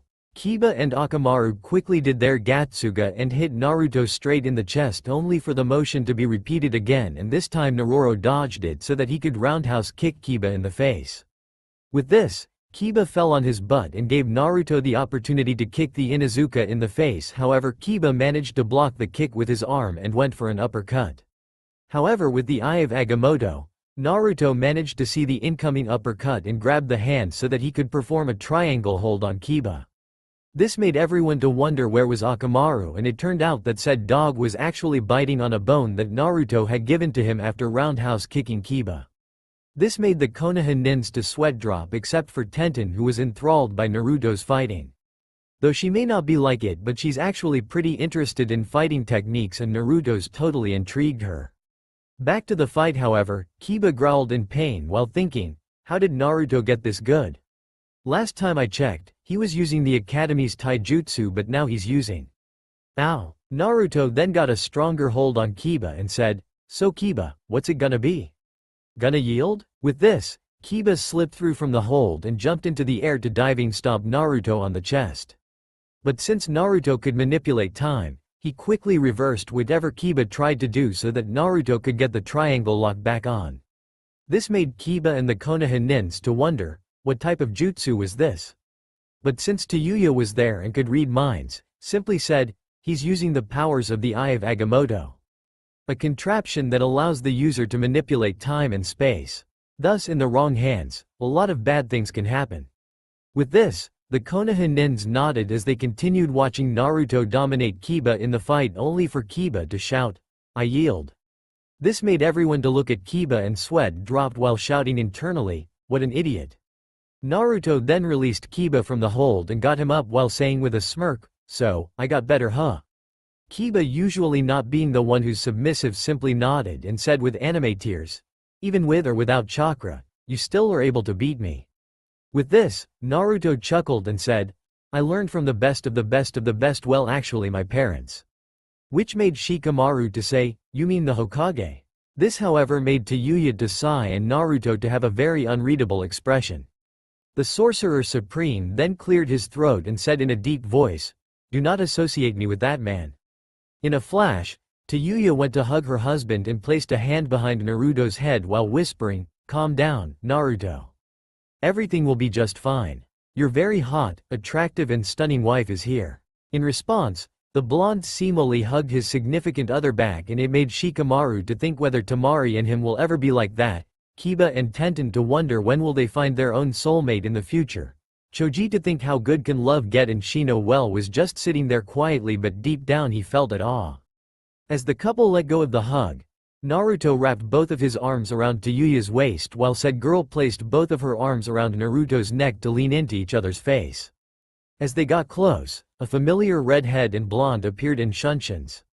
With this, Naruto summoned his Wizard Sworgun and Yuya flipped open her spellbook only to snarl at the sight of a smiling Kushina who said, "Hello Sochi." Naruto simply clenched his fists till his knuckles turned white. Meanwhile Yuya, not wanting to see her husband angry, clutched one of her husband's hands with one of her own and said while both of them turned around, "Come on Naruto-ko." But was interrupted by Naruto who said, So the bane to my existence finally decided to call me Sochi. I mean leaving me to rot in a village filled with idiots, not even sending me any letter, not a gift for my birthday, and to suddenly come here and call me Sochi. The two Namikaze girls flinched at Naruto's tone. Meanwhile the other Konoha nins nodded in understanding as they stood beside Naruto. Yes, the Namikazes expected him to sound angry, but this was totally unexpected as he sounded cold. As Naruto finished speaking his mind, he sighed and said to Tayuya while opening up a gateway, "Tayu-chan, let's go. I can't be here for another second." With this, Tayuya nodded and they turned around hand in hand to get into the gateway. As they were about to go in, Natsumi summoned her chakra chains to chain Naruto and Tayuya from escaping, thus causing the gateway to vanish in thin air. This made Naruto to sigh yet again and shouted, "Are you serious? I mean, using the chakra chains on one of two sorcerer supremes is simply idiotic. I mean, I'm pretty sure that I am way more powerful than all of the tailed beasts combined, and I don't even fucking use chakra." As he said that, Tayuya then said while still struggling with the chains herself, "Naruto, geez, never seen you this mad since us facing Undertaker in Kane in the pits of hell." Shudders. Naruto shuddered as well, simply because of the memory not being a nice one to be remembered. That fateful day happened because Steven's final test for both Naruto and Tayuya, and the test was simply to incapacitate the Brothers of Destructions in the pits of hell. The test went bad when both apprentices underestimate the two brothers since they looked like normal mortals, and then they got choke-slammed and tombstone piledrivered 10 times each. Luckily, Naruto and Tayuya had hoped that one day they will become the most powerful sorcerers in the elemental nations, and in order to do that was to simply finish the test. Which they did. The Brothers of Destruction couldn't help but to congratulate them, which got Naruto and Tayuya super confused. It turned out, Strange needed someone or two to test Naruto and Tayuya's powers, thus causing Boss to summon Undertaker and Kane to test them. In which, Naruto and Tayuya laughed about it, and the couple and the brothers went for a drink in a local bar. Back to the story, Naruto sighed yet again and was about to be released from the chains, only for them to be broken by invisible bullets, which made both Naruto and Tayuya to smirk as they looked for the source to see a black-haired man wearing a green, white, and black school uniform, which happened to be their favorite uncle Tatsuya Shiba. This made Shikamaru and the others, including the Namikazes, to widen their eyes at the sudden appearance. As the chains retreated, Tatsuya did a superhero landing and said to Naruto and Tayuya while staring intensely towards the Namikazes, "Hey you two, it's been a while, hasn't it?" Naruto simply nodded, and so did Tayuya, who said, "Nay Tatsuya-ji-san, what are you doing?" "You know what, let me guess, boss called you here." Tatsuya nodded at this, and Naruto asked, "Wait a minute, why are you wearing your school uniform? The last time we met, you were a general to the Melita," but was interrupted by Tatsuya, who said in a plain tone, "Your Aunt Miyuki happened to have a school uniform fetish and she wanted to spice things up a bit just now." As Naruto and Tayuya nodded, since they knew that the relationship between Tatsuya and Miyuki were bro-sis and yet husband and wife. Though, they didn't think much about since Tatsuya was adopted by his aunt, which meant that Tatsuya and Miyuki were cousins by law, thus not really being incest anymore. Tatsuya then took out one of his dual guns and aimed towards the Namikaze women while saying, "Anyways, Naruto simply doesn't want to be disturbed. So please, before anything gets ugly, let my nephew to go home." With this, Kushina was furious and shouted, "What? He belongs in the Namikaze compound, not some sort of wretched mansion as we are fami." But was interrupted by Tatsuya, who took a shot which flew a few millimeters away from Kushina and said, That's funny. I don't remember anything about Naruto talking about a mother other than Ursa-san." This made Kushina and Natsumi to widen their eyes and stared towards Naruto with shocked looks. Naruto, however, went to place a hand on one of the shoulders of his very tall uncle and said, "Tatsuya-ji-san, take Tayuya home while I handle these scums. I need to show them on what they have missed." With this, Tatsuya nodded and quickly grabbed his niece-in-law. As Tayuya was about to protest, Tatsuya used his magic to run away as quickly as possible from the training ground. As both of them were out of sight, Naruto started to limber up his body and said with a murderous tone, "I'm going to make sure that you regret ever seeing me as a family member, since thinking of abandoning me is a good idea in the first place." Naruto then placed his palm onto his wizard driver scanner with a connect ring for it to announce, "Connect, please." All of a sudden, a magic circle appeared with his wizard sword gun right next to Naruto and said sorcerer quickly grasped it with full force. Anger seen in his eyes as if he wanted to destroy anything or anyone in his path, which happened to be Kushina and Natsumi. Sensing the killing intent from her brother, Natsumi shouted, "Oni-chan, we can talk about tea," but said blonde couldn't finish her sentence thanks to Naruto thrusting the butt of his handle into her stomach with lightning speed. As Natsumi widened her eyes in shock, Naruto quickly went behind her, grabbed her waist with both of her arms to slam her to the ground back first. The moment Natsumi landed, Naruto said with disgust, "I don't have a sister." With this, Kushina tried to run towards her daughter only for Naruto to run up to her to give her a running knee to the gut. As the knee connected to the belly, Naruto whispered, "Don't you dare think that you are ever going to be my mother. You lost that title ever since you decided to abandon me." With this, Kushina flinched and Naruto grabbed her by the scruff of the neck. Spectating enough carnage, Shikamaru was about to do one of his Kagemane no Jutsu but stopped when a flash of light appeared right next to Naruto, which revealed that Minato has arrived. The moment Minato arrived, Naruto smirked and let go of Kushina while saying, "As fast as you are Hokage-sama. You couldn't even save your wife and daughter in need from my wrath, but thankfully you arrived before I could do much more to them." Not wanting to be on his son's bad side, Minato nodded and grabbed both his wife and daughter to Hiraishin to the Namikaze compound. As the Namakazes disappeared, Naruto chuckled and said in a low voice, "It was about to get fun." A few hours later, Namikaze compound, Kushina woke up with sweat present all over her body. The moment she sat up, she started to tear up as she remembered what Naruto had done to her and her daughter. It seemed as if her son wanted nothing from her, Minato, or even their daughter. Who wouldn't blame him? It was partially her fault, and thinking of leaving him to train Natsumi was a good idea. But she should have known that there would be backlash. And now, they had to pay for the consequences. With this, Kushina started to whimper and her husband quickly Hiraishined into the room to hug her. She quickly returned the hug and murmured, "Mii Natu, sniffs het read to kill me." Minato solemnly nodded, but he knew what Naruto was in anger, and also he didn't want anything to do with the Namakazes. With this, the Namikaze couple stayed and slept like that for the night. Sanctum Sanctorium. Meanwhile, Naruto arrived home to witness the sight of Tayuya and his aunt Miyuki having a chat about something he didn't want to know. While Tatsuya, Haruto and Urza went to catch up. With this, Naruto sighed and said, "Tadaima," only to receive a loud, "Okari," from everyone in the house. As Naruto got into the mansion, Tayuya ran up to him to give her husband a comforting hug and said, "Naruto-kun, go sit down while I prepare some tea." Naruto, not one to actually mind service from his wife, quickly nodded and went to sit on a couch. The moment his butt touched the cushion, his aunt Miyuki ran up to him and gave him a suffocating hug while saying, "Hey Naruto, I miss you so much." By suffocating, it meant that her perky s were literally in Naruto's face. Not that he minded, but he didn't like the idea of his surrogate aunt doing something like this right in front of his uncle. But since Tatsuya doesn't really have any emotions, the god of destruction of the irregular at Magic High School world didn't mind the action at all but said to save Naruto from pain, "Miyuki, let go of Naruto please. He might die of suffocation." With this, Miyuki looked down towards her s and blushed while letting go of the hug, while Haruto and Urza simply chuckled at the younger couple's antics. It may have been incest, but since boss thought of hiring the two into the task force and into the magic user division, which meant that they may or may not be very powerful, which they did proven it when Tatsuya came close to beating Strange and Miyuki showing her abilities. Yes, it may have been thanks to the CADs, but it still helped the user to use magic.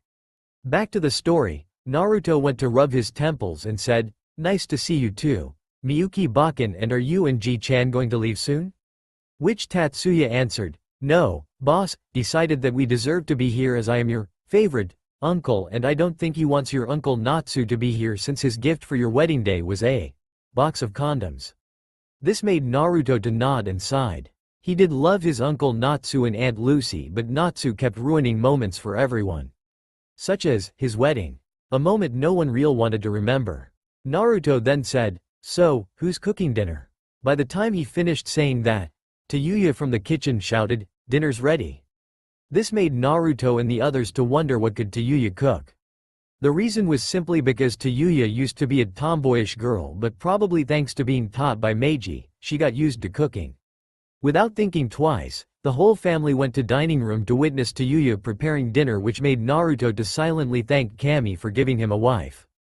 Not that he was ungrateful of Tayuya, but seeing that she could do what his mother could not, such as cooking, except when it comes to cakes. As Tayuya finished up, everyone was simply enthralled at what Tayuya prepared.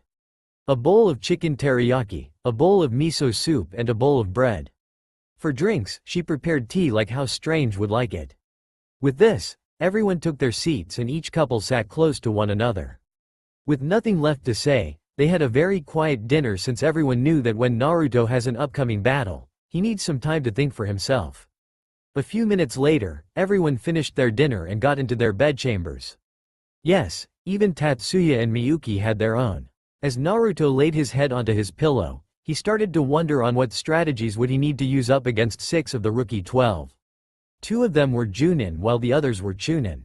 Not only that, Naruto was also thinking of how should he do his entrance. He was in a conflict for a little while and he got into a decision. Tayuya came out from the bathroom and wore something that made his little friend to get up. She wore a nice lingerie which most of the time she doesn't really wear.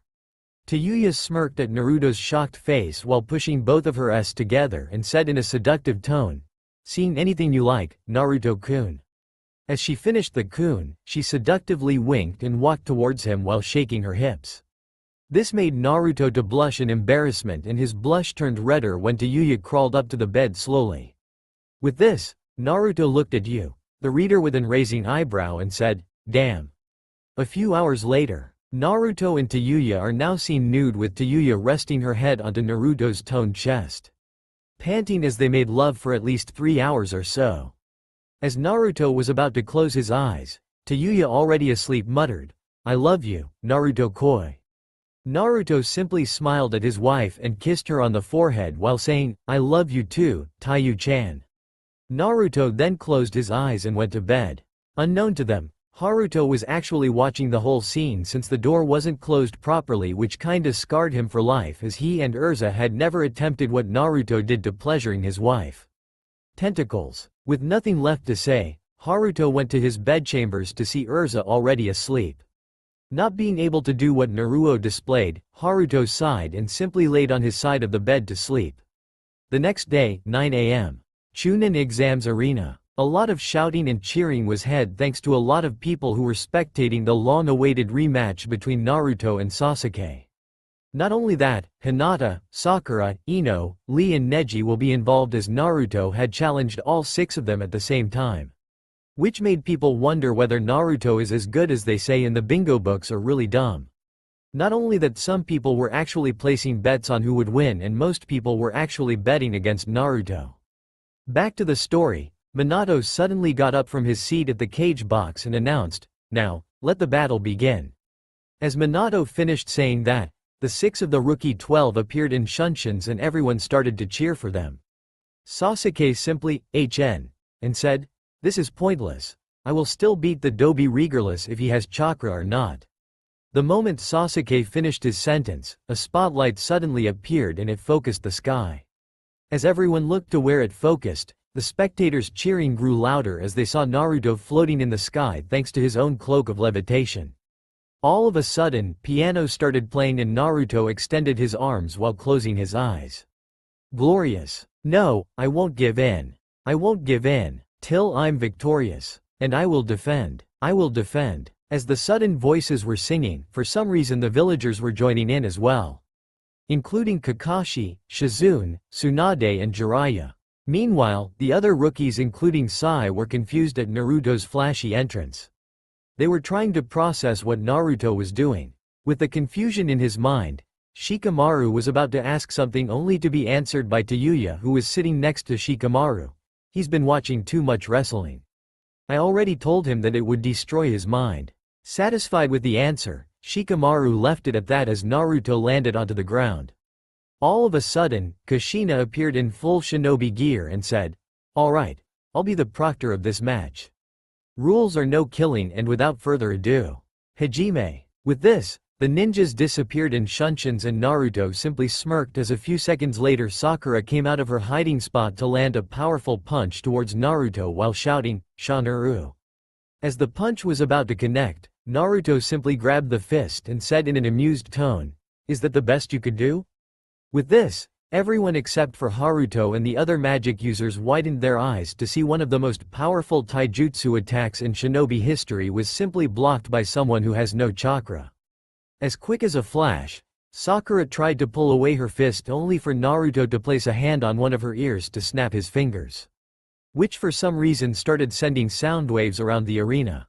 Seeing his own technique being displayed, Tatsuya couldn't help but to smirk at his surrogate nephew and thought, "Never thought that he would actually use one of my techniques. Pretty funny though. Too bad I don't have any emotions." Back at the match, Sakura collapsed onto the floor with blood dripping from her ear. Meanwhile, Naruto was still somehow standing straight. The moment Sakura collapsed, Hinata suddenly came out from her hiding spot with her Byakugan flared and charged towards her crush. However, that became a mistake on her part as Naruto held out his hand and shouted, "Steal." All of a sudden, blue aura started to emit from Naruto's palm and Hinata felt weird in her private parts. With this, she stopped for a moment and placed her hand on one of her butt cheeks to feel that her panties were gone. Naruto then opened up his palm to reveal that he had stolen Hinata's purple panties. In embarrassment, Hinata collapsed. Meanwhile, every single pervert in the crowd were giggling in glee only to be hit, punched and kicked by their wives, girlfriends. Jiraiya however was simply punched in the face by Tsunade which knocked him out. Meanwhile, Erza, Tayuya and Miyuki started to have Levi-like glares towards Naruto since they never knew who in the multiverse would teach him such a crazy technique. While Haruto and Tatsuya looked at each other to sigh and mentally cursed slightly spiky chestnut brown-haired man and had a pair of green eyes. His usual outfit consisted of a gold-trimmed green mantle, white shirt, pants and leather boots who happened to be one of Naruto's favorite uncles, Kazuma Sato. Naruto mentally smirked and thought, haha, I should probably thank Uncle Kazuma soon. He then placed the undergarment on Hinata's torso and smirked. All of a sudden, he couldn't control himself and then realized that he had been hit by Ino's Shinrinshin no Jutsu. Only problem is that Naruto had already trained himself for it. Thus, the Sorcerer Supreme shook the jutsu off which made Ino who was out of her hiding spot to widen her eyes in shock.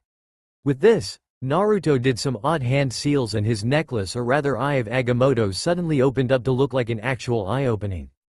As Naruto was done doing that, Ino took out a kunai and threw it towards Naruto, but since the eye could predict the future, Naruto simply dodged it and ran up to her to shove. The moment he shoved her, Ino's astral self was forced out of her body, which made Ino to feel even more shock. As he finished saying that, Neji and Lee ran up to him with their respective taijutsu stances ready. Without thinking twice, Lee tried to land a Dinamiku Entori on Naruto's face which ended in misery as Naruto could predict when would it happen as the Eye of Agamotto could predict certain events. Thus, Naruto dodged the attack to knee Lee exactly where the sun never rises which made Lee to clutch the damaged part while whimpering. Meanwhile, people from the spectators especially male groaned in pain as they know how much pain was involved. However, Tayuya smirked and thought, so, he did learn Krav Maga. Lee then fell to his knees to receive a roundhouse kick to the head. With that, Lee dropped onto his back and fainted as the impact gave him a mild concussion. Naruto being the smart ass as he has suddenly said, maybe you should never have given me any openings since I did learn Krav Maga. No groin, no Krav Maga. Hee. The moment Naruto finished saying that, Neji got closer to him and started to use his Jukin towards him while saying, "You're in my range of devastation." As he was about to hit Naruto with his Hake Rokuhuion Sho, Naruto suddenly did some odd hand gestures and all of a sudden Riptide and Dragon Handle appeared on both of his hands, thus causing Neji to pause in confusion and into shock when Naruto presses the clicker so that the celestial bronze sword could appear. This made everyone in the crowd, except the magic users, to cheer at how Naruto managed to summon such a well-made sword. Heck, even Tenten couldn't stop but to look at how well designed it looked. It may have been from afar, but it still looked like some god (2 Poseidon (2 used to have it in battle. Naruto then smirked when Neji paused and placed the dragon handle's handle on his mouth while holding Riptide and Whizzer sword gun on both hands, thus causing Naruto to use the Santoryu, a sword technique so difficult to that even Urza wouldn't dare to master. For some reason during Naruto's wedding, the Straw Hat Pirates appeared to give Naruto a present, which everyone knew that boss had sent them, thus causing Naruto to obtain a scroll from Roronoa Zoro, Urza's multiversal rival. Seeing the technique used, Urza, Tisk, Ed and said, "Damn you, Zoro. Lousy swordsman who can't even look for directions. Why did you have to suddenly fucking appear at my son's wedding?" But was interrupted by Haruto, who wrapped a hand over her shoulder while saying, "Urza-chan, leave it be. I know that Zoro wiped the floor with you. But, you're still my number one." Touched by her husband's words, Urza leaned towards her husband's head to have a quick peck on the lips. However, they missed Naruto literally kicking Neji Hyuga's ass. Naruto literally took the chance to attack when Neji paused for a while. He kicked the Hyuga in the gut as hard as possible, causing the Hyuga boy to vomit out his breakfast. Naruto then quickly teleported behind Neji and punched him in the back of the head, thus making Neji to fall frontwards, and as he was about to land on THR sandy floor face first, Naruto quickly teleported to face Neji so that he could bitch slap the Hyuga prodigy. The moment the slap connected, Neji was sent flying backwards into the concrete wall, which created a crater, which made everyone from the spectators to drop their jaws in shock, including Tayuya, who has seen Naruto displaying brutality anywhere, earth, hell, bed. Yeah, she basically has seen Naruto showing brutality, but not this much. As Neji started to get up and coughing violently with drops of blood coming from his mouth, Naruto flew towards Neji while grabbing his neck to carry the Hyuga off his feet and shouted in his face, "Still think I'm a demon now? I remember your exact words when word broke out about the fox that used to be in my body." Naruto then smirked as he gripped the Hyuga's throat tighter and said, "And here I am beating you without chakra. Just pure skill and mana." This made Neji to flinch, thus mouthing out, "I'm sorry." Naruto smirked and threw him into the wall to make him faint, but not before saying, "Apology accepted," with a wall. As the 5 ninjas were all laid out, everyone looked for Sasuke, who suddenly appeared, ready for a fight. With this, both former friends now enemies had a stare-off for a short while in silence, up until a tumbleweed started to move around them. Everyone literally got out of their seats to see the two squaring off. The match that might even be bigger than Stone Cold vs. The Rock 3, Hulk Hogan vs. Ultimate Warrior 1 and Undertaker vs. Shawn Michaels 1. With this, Naruto smirked and said, "So Sasuke, are you ready for a beatdown of a lifetime?" Sasuke simply crossed his arms while muttering "HN," and said, "In your dreams, Dobi. I can beat you with 30% of my power." Naruto chuckled at this and said, "Really, because I beat all 5 of these guys with barely even 1%. This made the Uchiha's blood to boil and unsheathed Kusanagi while shouting, "Give me all you got." With this, Naruto got into his Santoryu stance and said, "With pleasure." Then, both boys charged towards each other to clash swords. Since Sasuke had only one sword, he was simply overpowered by Naruto's technique, thus causing Sasuke to pull out of the clash. But as he did that, he went for an upward slash only to be blocked by the shattered sword on Naruto's mouth, which gave Naruto the chance to disarm Sasuke. Sasuke hissed in pain as the blade actually made contact with his skin. This made Sasuke to let go of his Kusanagi and causing him to do a number of backflips to escape from one of Naruto's rapid slashes. Sasuke then, D and thought, "What the hell? How did the Dobi get so strong? It's like no matter how better I get, Naruto just gets stronger." Without thinking, Sasuke quickly did a few hand seals and blew out a giant ball of fire named the Kaiten Gokyaku no Jutsu. Seeing the familiar jutsu, Naruto simply smirked and mentally thought, "Thank you, Uncle Natsu." In most people's eyes, the fireball had engulfed Naruto, but in the magic users, they smirked seeing Naruto literally eating the damn fireball without effort. As Kushina was about to end the match, she stopped to see what the magic users saw. Seeing the Dobi eating one of his most powerful jutsus, Sasuke decided to use his trump card. the complete Susanoo. With this, Sasuke quickly flared his Mangekyo Sharingan as Naruto was still eating his ball of fire and shouted, Susanoo. All of a sudden, a holographic creature with demonic horns, a long appendage on its chin, and a malevolent grin. This made the civilians who bet against Naruto to cheer and Sasuke couldn't but to smirk. The last Uchiha then said arrogantly, "You think you can beat me, Dobi?" Naruto simply smirked and said, perfect Susanoo. Interesting but too bad since the fireball you let me consume gave me a huge power-up. However, for the sake of Meiji-sensei, the blonde sorcerer then took out his spellbook and flipped open some pages while saying, I must use one of her spells.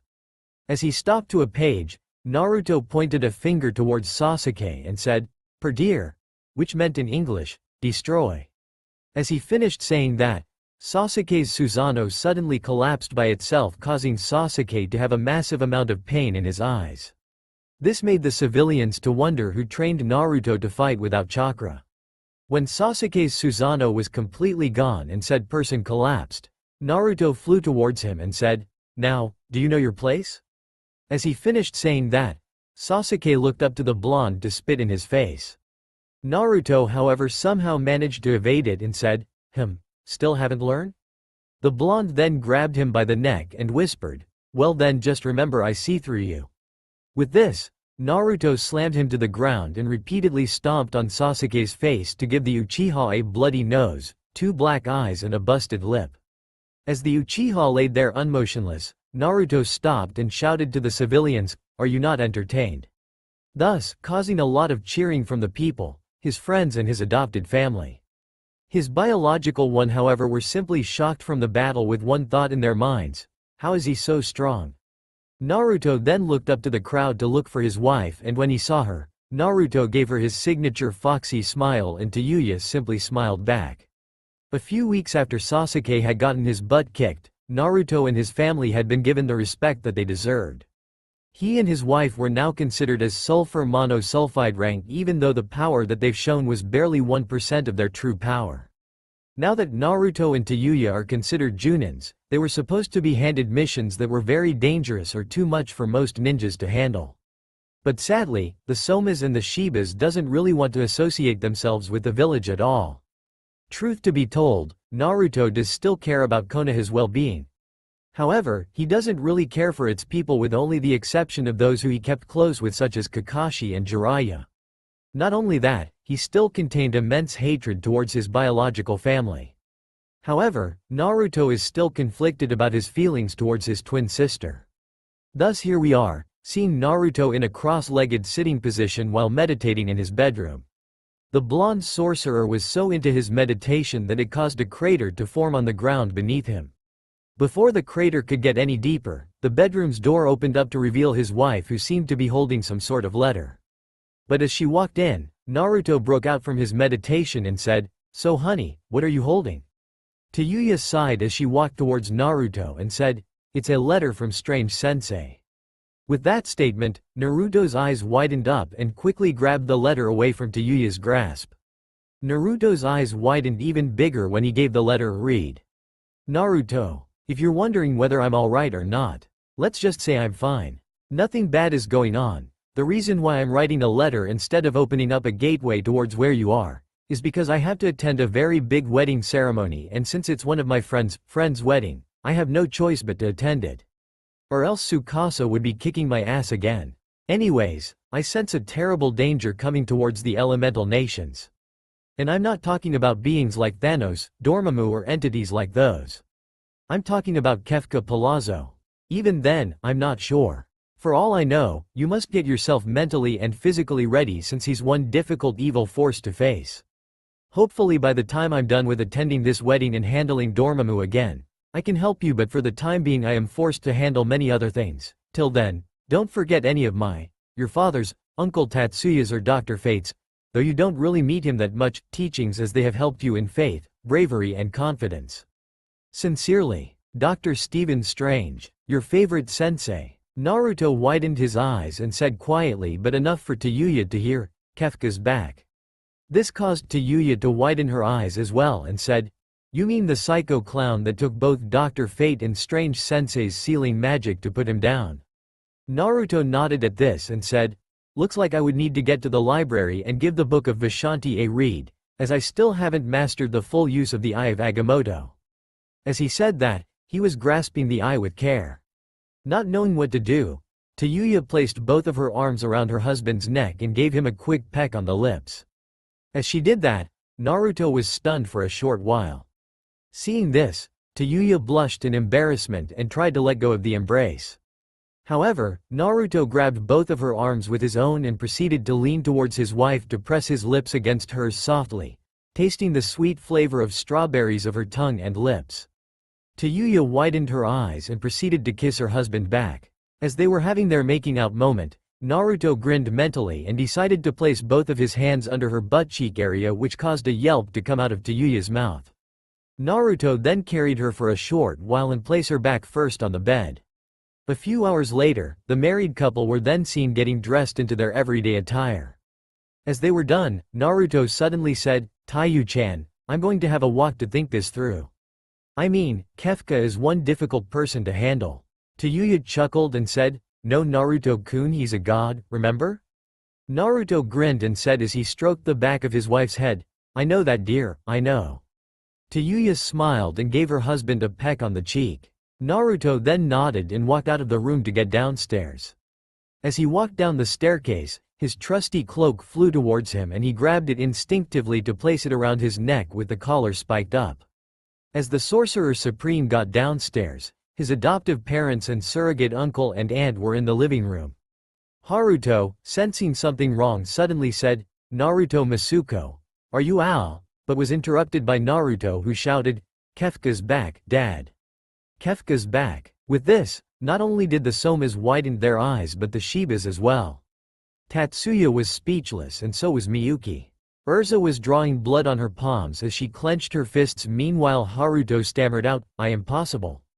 Strange and fate sealed him away for good. Naruto shook his head and said, no, it'll take at least, Strange Sensei, Meiji Sensei, Dr. Fate, Clea and you to seal him for good. So Haruto Tachan, where were you on the day where the Magic User Division were fighting off Kefka, who for some reason had boosts? Haruto blushed at this and so did Urza as they remembered the day of the incident. Haruto gulped down the blush and said, Naruto, I was actually consummating my marriage with your mother that day. Naruto widened his eyes at first but then his face turned red and stammered, what? Haven't you had enough consummating your marriage? I mean, how many packs of condoms do you have? This time, Tatsuya blushed alongside Haruto. The two men then looked at each other for a moment and nodded slowly. Tatsuya cleared his throat and said, Naruto, actually we've got unlimited packs of them in the pocket dimension. Meanwhile, Haruto nodded. Naruto, not knowing what to say, simply raised both of his arms up and said, I give up, I gotta go. The Sorcerer Supreme then walked towards the front door to open it and walked out of the sanctorium. As he got out, Naruto realized that had left the book of Vishanti in the library of the sanctum. But since Naruto was lazy, he simply opened up a gateway towards the exact spot of the library and grabbed it from the shelf. He then chuckled to himself and thought, like master, like student. The 15-year-old blonde then flipped some of the pages on the book and got to the page on how to use the Eye of Agamotto properly. Naruto then quickly read it and thought to himself, I see, the Eye of Agamotto can not only predict the future, reverse time or do anything time-related but can also shoot out projectiles. Well, more, to beams actually, and can actually see through lies. The blonde sorcerer then thought about mixing the powers of both the Eye of Agamotto and the Wand of Watum. But since his strange sensei had already done those kind of combos, Naruto decided to just use some of the magic his father had taught him. With this in mind, Naruto decided to go into the Forest of Death to train himself in using combinations of the magic he had been taught by most of the Magic User Division members. The sorcerer smiled to himself and the cape helped him to raise him of the air so that Naruto could fly into the forest. The Forest of Death. In the forest, Naruto realized that it was a great place to master the usage of the Eye of Agamotto. With this, Naruto smiled to himself and said, better find an open spot and get my training on. He then flew around the forest to find a great spot. When the young sorcerer supreme then found the perfect spot, he quickly conjured up a wooden book stand to place the book on its slot to keep it still. Naruto then took a deep breath and placed both of his legs in a horse riding position while thinking. It says on the book that I must do some more odd hand signs in order to at least do some more things with the Eye of Agamotto. Naruto then took another breath and started to raise his arms above his head, then continued by extending his arms away from each other while pointing both of his index fingers towards opposite directions. By doing this, Naruto not only activated the hidden powers of the Eye of Agamotto, but also opened up a gateway for a swan-like bird that have crimson feathers on their body and a golden tail as long as a. Their claws and beak are gleaming gold and their eyes are black. Their scarlet body feathers glow faintly in darkness, while their golden tail feathers are hot to the touch. This was a phoenix, one of the most powerful mythological creatures of all time. As the phoenix flew towards the gateway, Naruto sensed it and opened his eyes, only to realize that a full-grown phoenix was standing on his right arm. Naruto then chuckled to himself and said, "Finally, I have a familiar. But not a casual one, a freaking phoenix."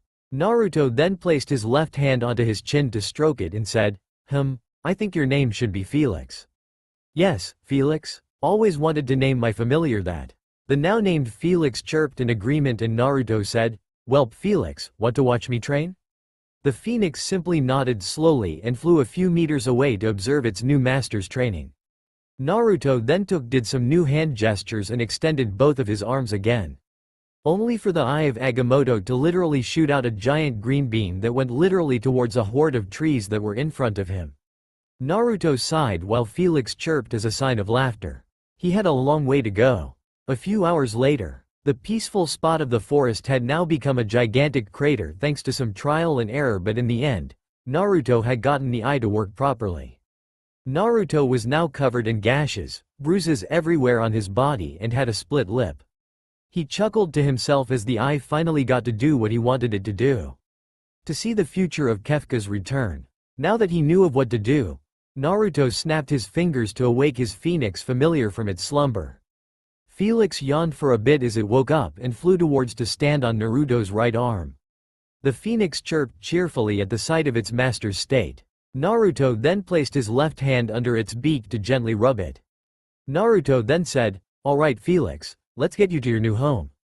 Shall we?" Felix nodded slowly and Naruto flew upwards so that he could fly towards the sanctorium. As he got to the front door, he noticed a familiar presence from the other side of the door. The presence simply had a power level the same as Strange or maybe higher. With this, Naruto gulped and opened the door to see his adoptive father and surrogate uncle having a talk with a familiar well-built man wearing a familiar golden helmet named the Helm of Nabu to hide his identity. He was also wearing the golden cloak of levitation and wears a blue bodysuit along with golden gloves and boots. This was Kent Nelson Jr., the new Dr. Fate. Conveniently enough, he happened to be the son of the original Dr. Fate, Kent Nelson Sr. Funnily enough, he is the exact replica of his father, and Ja also happens to be the only member in the magic user division to not have taught Naruto anything. As the young sorcerer got in, the chat between the three magic users stopped. The atmosphere then turned dark, which caused Felix to fly away to find a spot to sleep. As Felix did so, Haruto tapped Kent's shoulder and said, "We'll catch up later, my friend." The more experienced sorcerer simply nodded and Tatsuya and Haruto both left the room to get to their respective bedrooms. Naruto gulped yet again and sheepishly said, "Oh hey, doctor," but was interrupted by Kent who said, "Naruto, I'm sure that Strange had sent you a letter informing you that Kefka's back, right?" Naruto nodded at this and said, "Yeah, that's right." Kent simply nodded and said, "All right, but did he mention anything about helping YPU after he's done?" Again, Naruto nodded, which caused Kent to shake his head and said, "He's not allowed to actually, because this is a battle you alone must win. However, the only help you'll be receiving is your wife and some of my teachings."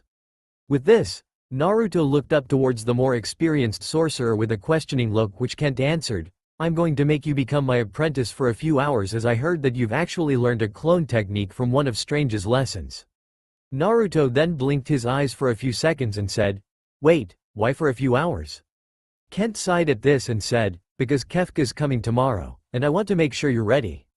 This time, it was Naruto's turn to sigh and said, "Fine, I'll do it."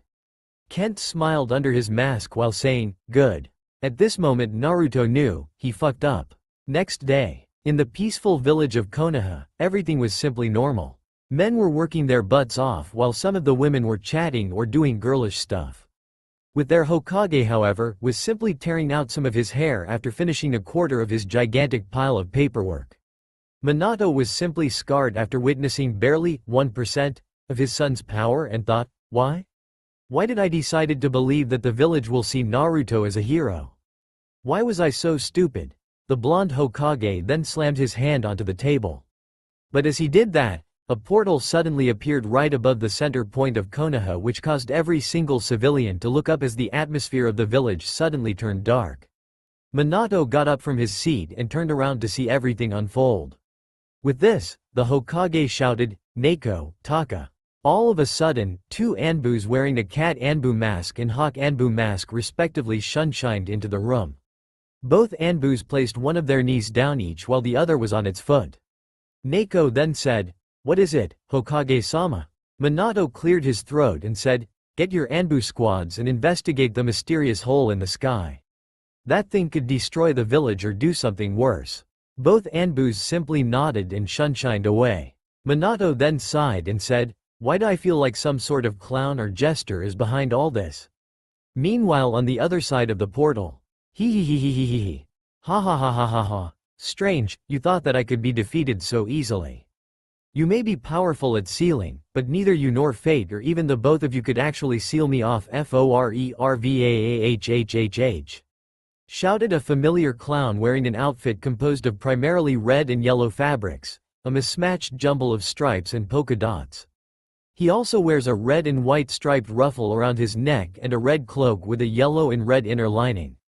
This was Kefka Palazzo, the god of magic. His face and hands are covered with white makeup and he has one red eyeshadow, which made him look more insane.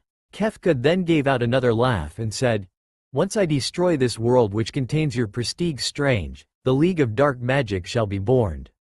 Ha ha ha ha. As the portal finished open up, Kefka grinned like a madman and flew towards the portal.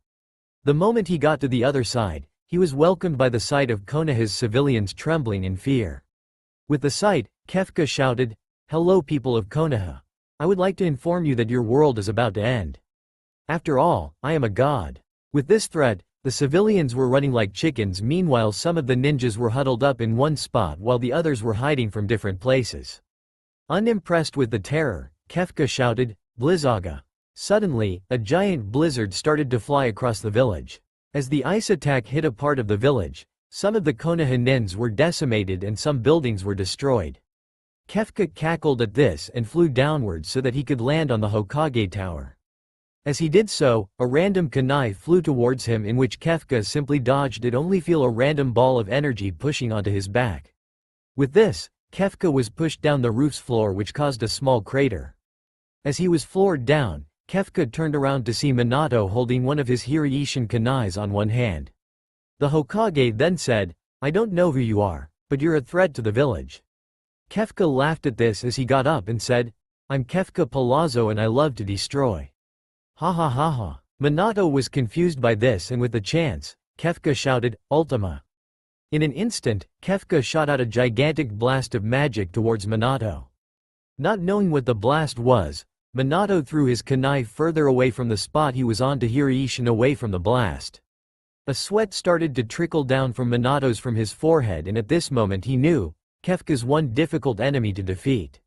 Meanwhile with Naruto, our blonde protagonist was now seen floating in a cross-legged position while meditating with his hands in some sort of weird hand gesture. Dramatically enough, he was just in his boxers, which unintentionally caused him to expose his well-chiseled six-pack. As he was about to be done with his meditation, Tayuya barged into the room and shouted, "Naruto. Kefka's back." With this statement, Naruto smirked and said, "Very well Tayu-chan. Go get Haruto Tuchin, Urza Kachin, Tatsuya Jisan and Miyuki Bakken and ask them to help the civilians get to safety. Because, I don't think Kefka's working alone this time." Tayuya nodded at this and went out of the room to do as what her husband had told her to. She left. Naruto sighed and thought, I know that Nelson-sensei told me that Taiyu-chan will be the only help that I'll get in this battle, but I do not want my wife to be in any more danger. I know that she's almost at par as me. But still, I don't like seeing her hurt. Naruto then took a deep breath and said, let's do this. Meanwhile with Kefka, ha ha ha, too bad Hokage-sama. You're too slow for me.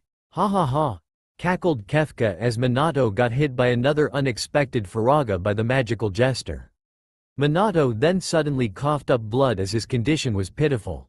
He had a bloodied right eye, a few cracked ribs and second-degree burns on both of his hands. The Hokage then turned around to see an unconscious Jiraiya and Tsunade. Not only them, but Kakashi was grabbing his already wounded arm, meanwhile Shizune was tending it. Guy was stuck under a pile of debris, meanwhile other ninjas were simply knocked down. Two of them happened to be his wife and daughter, who tried to help Minato in fighting the Psycho Clown. But it turned out that the Kyuubi's chakra wasn't enough to even lay a touch on the supposed god of magic, which caused Natsumi to actually be incapacitated first. To make matters worse, Kushina's chakra chains simply shatters when they were about to touch Kefka. And here they were, the Hokage of a village and the Psycho Clown who was destroying said village. Kefka then continued to cackle and said, by the way, some of my dear friend, Ganondorf's minions are here just to destroy everything of Konoha. Then as I incapacitate you, I will force you witness the destruction of the village which you've placed too much faith on. Ha ha ha. Minato's eyes widened at this and muttered out, you monster. Kefka shook his head while smiling and said, me, a monster? No, I assure you that I am no such thing, Minato Namikaze. The clown stopped at mid-sentence as he pointed towards Minato and said, you know what, screw that plan. I'll kill where you stand. So Minato, any last words? Minato spitted out some dry blood which was in his mouth towards Kefka and said, go to hell. Kefka smirked maniacally at this and shouted, meteor. As he finished shouting, 5 fireballs came out of thin air, dropped down to the floor to bounce back towards Minato. The moment the fireballs was a few millimeters away, Minato closed his eyes while waiting for his downfall. As it got closer, Minato thought, I'm sorry, Naruto. But then he realized, the fireballs did hit something but not him. Minato instantly opened his eyes to see a familiar blonde-haired boy, but he was wearing what it seemed to be a black visored, ornamented cap, torn at the back. His attire was a roughly mid-calf length black coat with chains attached. Under the coat was a white tank top accompanied by the Eye of Agamotto hung around his neck. He was also wearing a pair of black slacks and a pair of combat boots. Other than that, the cloak of levitation was simply staying still on his shoulder. This was Naruto Soma, an updated version as he was trained by Dr. Fate. Kefka widened his eyes at this and said, so, you're strange as Prestige? Naruto then fixed his cap to a comfortable position and said, Kefka, I'll gladly take you on. The Sorcerer Supreme then pointed towards Kefka with his right index finger and said, after all, you're just plainly annoying. Kefka widened his eyes at this and his expression changed from joy to anger beyond belief. Seeing this, Naruto smiled and said, by the way, my family's taking care of your minions as we speak. With Haruto and the others. Koine, Kikkkusutraiko. Psycho. Announced a familiar belt scanner as Haruto in Kamen Rider Wizard Flame style struck Wushu pose. As he did so, a magic circle appeared under his footing which caused fire to envelop on both of his foots. Haruto then smirked under his mask and went to do a couple of somersaults which ended with him finishing Kume and Kotake off with his flying kick. Meanwhile, a few meters away from him, his wife Urza in her clear heart clothing was slicing down an army of moblins with the demon blade Crimson Sakura, in which caused the anthropomorphic pig-like creatures to become bacon slices. Tatsuya was shooting down some human soldiers who were bidding to Ganondorf's will with decomposition bullets. Meanwhile, Miyuki were getting the civilians to safety. As the battle went on, the redhead who Naruto ordered to not intervene his battle with Kefka was not seen anywhere near the site as she was flying towards the direction Naruto was at. Back with Naruto. Faraga! Shouted the now very pissed off clown as Naruto continued to absorb the dark magic attack with the Eye of Agamotto. Naruto smirked at this and said while wiggling his finger, tisk tisk. You've forgotten that dark magic won't work on me. The god of magic's frustration grew as he was thinking of any possible strategies. But since he was an insane clown, he didn't know what to do. Naruto, seeing the frustration seen on the clown grew, simply took the chance to open up a portal behind Kefka while summoning the wand of Watum with the snap of his fingers. Naruto then said, "It's over, Kefka, you've low," only to be interrupted by Kefka, who suddenly transformed into his god form, which made him look like a demonic angel with purple skin and a red loincloth. His limbs became more muscular and he bears 6 wings, 4 light, angelic wings and 2 dark, light angelic wings. He still kept his long ponytail. Naruto mentally face-palmed at this as he had forgotten about Kefka's god form. The Sorcerer Supreme then sighed as he was forced to kick up his magic in order to beat this form. "You cannot defeat me, Soma. For I am God," Kefka shouted as he began to warp reality to the point where the two of them were in a tripped-out, psychedelic dimension. It almost looked apocalyptic. I knew that you were capable of distorting reality yourself, but I was too ignorant to remember about it," Naruto said as he opened the Eye of Agamotto by doing some hand gestures. Kefka laughed maniacally, then created some illusory clones of himself. He sent the clones at Naruto, to which Naruto placed back the wand of Watum back to the pocket dimension to grab ebony and ivory. He used both guns to shoot towards the clones, which destroyed all of Kefka's illusion clones. Kefka teased at this and then he heard a distant cry coming from a girl who was further away. With this Kefka shouted, "Light of Judgment." Kefka fired a large beam of light towards the source of the voice, in which Naruto knew the source was from his wife. With this, Naruto then quickly teleported in front of Tayuya and put up an energy shield to block said attack. As RHE attack died down, Naruto asked, "Taiyu-chan, you could have died." Tayuya shook her head at this while tears were streaming down from her eyes towards her cheeks and said, "I don't care, as long as I know that my husband is still alive. I know that I'll be fine." Naruto was dumbstruck at this and said, "Alright Taiyu-chan, if you can help me in this one task, then I'll buy you that scythe you've always wanted." At the mention of the scythe, Tayuya's face brightened up and said, "Alright, I'll do it." Naruto smriked at his wife's behavior and said, "Okay. Transport all of the downed ninja to a safe area." In Elseuding, Naruto looked at his biological family and continued, "Them." Tayuya nodded at this and flew downwards to the downed Konoha nins and started helping out. Meanwhile Naruto disengaged the shield and said in a deep, grouchy and intimidating voice, "Kefka Palazzo, you've done enough damage to this world and then you've decided to try and kill my wife." With this, the earth underneath them began to shake and all of a sudden Naruto's body started to flare out a familiar aura. Kefka trembled almost in fear and said, "What is this power?" Out of the blue, the sky turned dark and lightning suddenly stroked down towards Naruto, in which caused his wizard driver to suddenly announce, "Raitoningu, please. Rai. In a matter of seconds, Naruto transformed into a darker shade of blue of his adoptive father's water-style wizard armor. However, the silver parts were replaced by gold and for some reason, the Eye of Agamotto was on top of his armored chest and his cloak was still on his shoulder. He then realized that in this state, Naruto could still use his other magic, but it will just become way more powerful. Naruto looked towards his palms as he raised both arms and thought, "So this is Haruto Tochin's power, amazing." Naruto then shouted, "Kefka. As the Sorcerer Supreme of Elemental Nations 2100, I banish you into oblivion." Kefka ignored the threat and then fired another Light of Judgment at Naruto. Only for the attack to be deflected, and then suddenly the Eye of Agamotto shone brightly on Naruto's chest. Kefka, not wanting to fall for any sort of trickery, fired his own attack at the eye. Forsaken, the god of magic threw a bright light of his own at Naruto and the attack sent him hurtling down towards the ground. However, he was unhurt and got back up.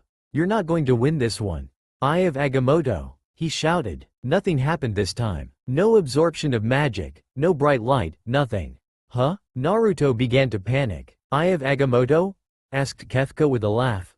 "You mean this thing?" Kefka laughed, holding the Eye of Agamotto in his hands. "Let's see how this works." Kefka held it up to Naruto's face, but nothing happened. No absorption of magic, no bright light, nothing. "Huh, this thing's probably broken."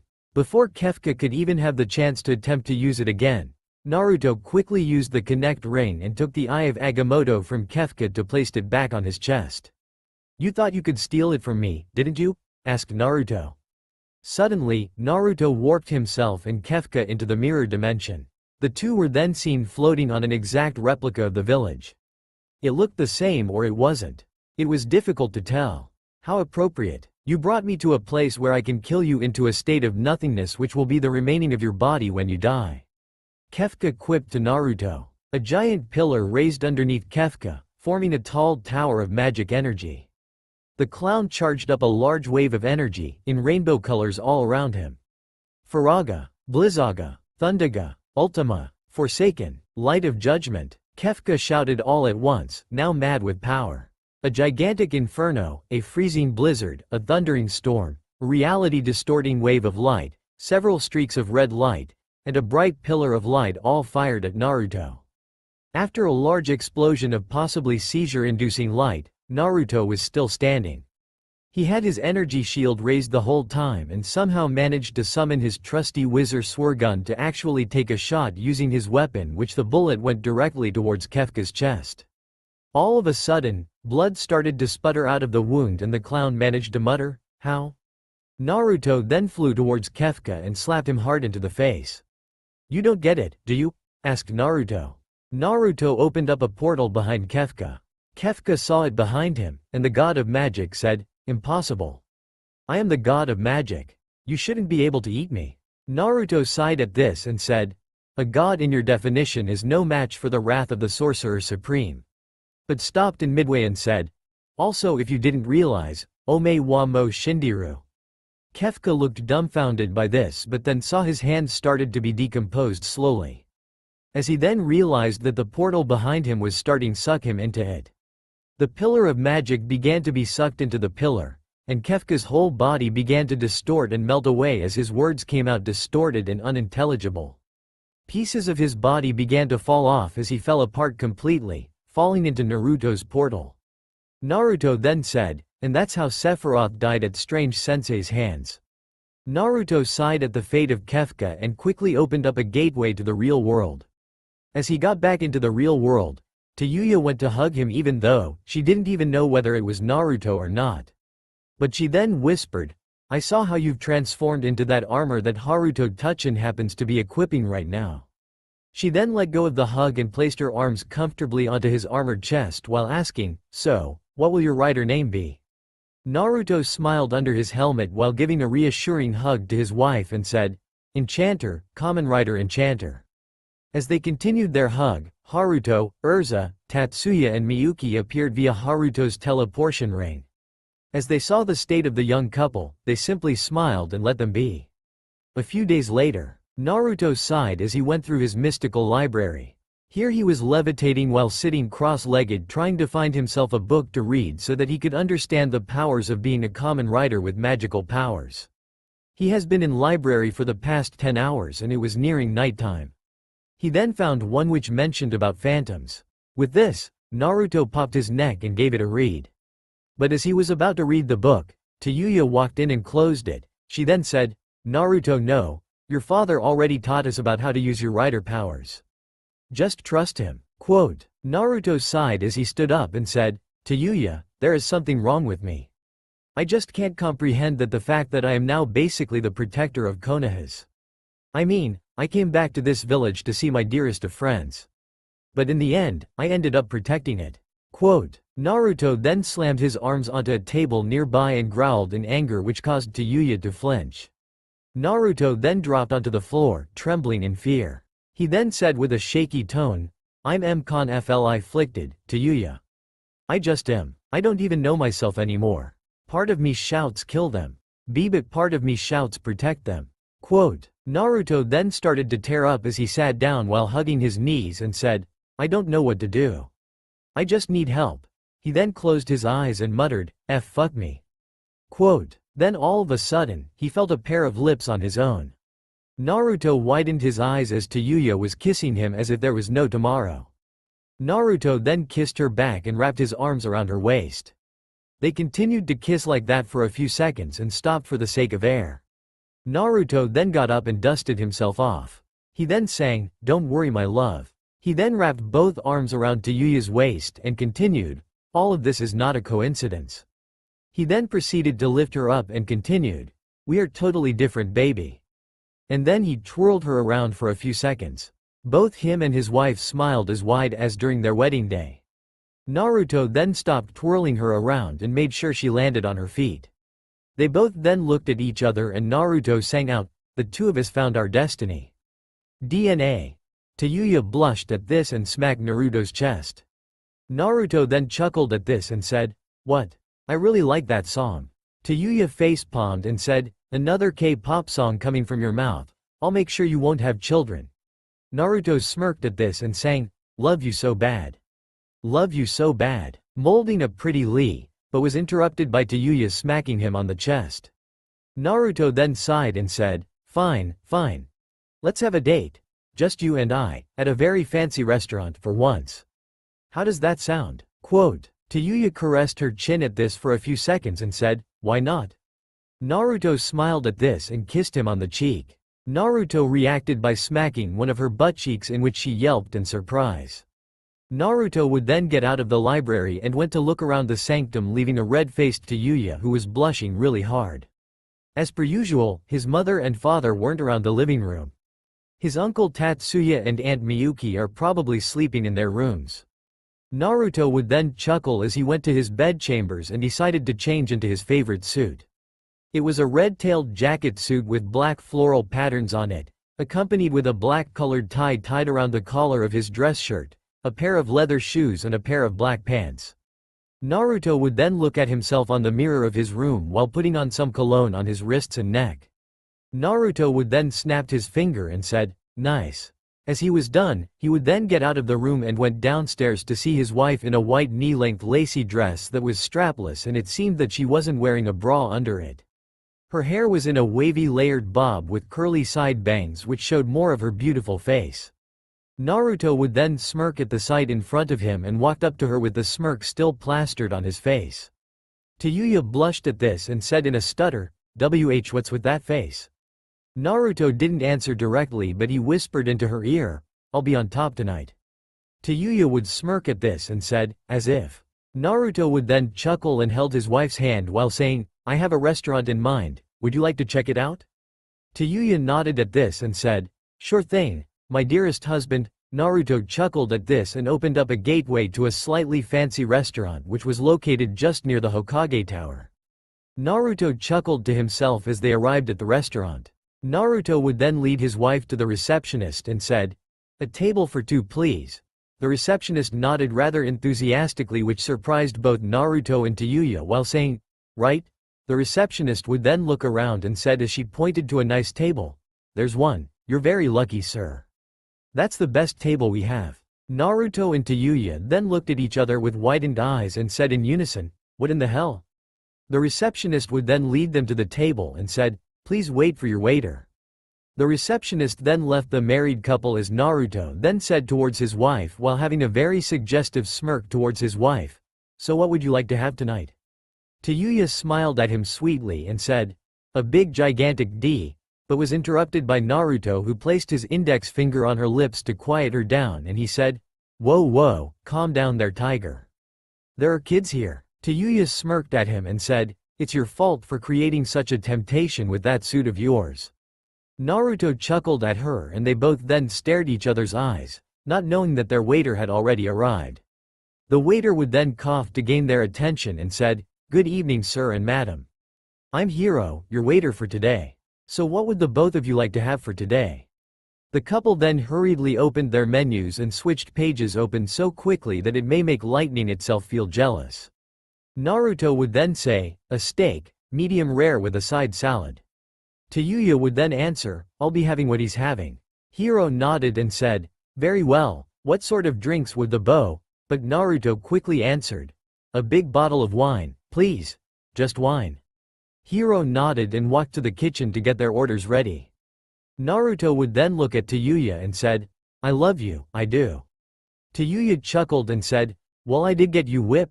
She would then pause for a second and continued, "I just realized that I used a whip during our last time." That was stupid of me. Naruto shook his head and said, Woman, you really need to learn to phrase your words better. With this, the husband and wife laughed towards each other. Both haven't had enough moments like this in their 1 year of marriage. Naruto would then stop laughing and said, To Yuya, I wouldn't know of what to do if you aren't here with me. It may sound cheesy but it's the truth. Tayuya chuckled at this and said, Yeah, you would have been a wreck without me. Naruto sighed while keeping a straight face, Yeah, I mean we went through hell.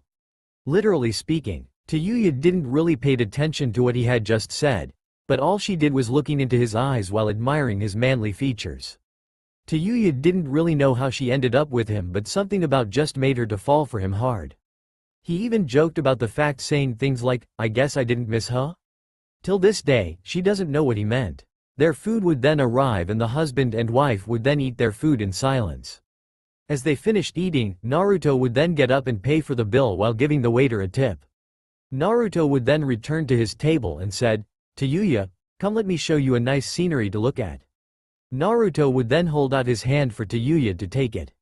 Tayuya would humbly accept it and they both would walk out of the restaurant together. Naruto would then open up a gateway to the Hokage mountain.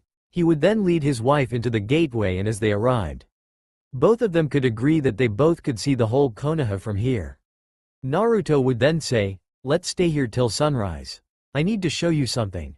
Tayuya simply nodded at this and they both sat by the edge of the mountain while waiting for the sun to rise. A few minutes later, Tayuya would say, Naruto, I would like to ask you something. Naruto would then turn his head back to his wife and said, Go ahead. Tayuya would then clear her throat and said, Why did you decide to return to Konoha? I know it can't be because of your dearest friends here? Naruto sighed at this and said, It's well a lot of reasons. He would stop for a second and continued. They stripped me off my chakra and I wanted to show them that I didn't need chakra to battle. I also wanted to prove the fact that I am much more dangerous even with the furball inside me. Naruto would then start to tear up and said, Then there's the fact that my parents are still alive and I have a sister. I wanted to show them how much they fucked up, abandoning me for no absolute fucking reason. Tayuya widened her eyes at this and quickly wrapped her arms around her husband while saying, Shish Naruto, calm down. Quote, Naruto started crying onto his wife's shoulder and saying, You're so beautiful that I'm scared. Tayuya teared up as well as they both embraced each other tightly.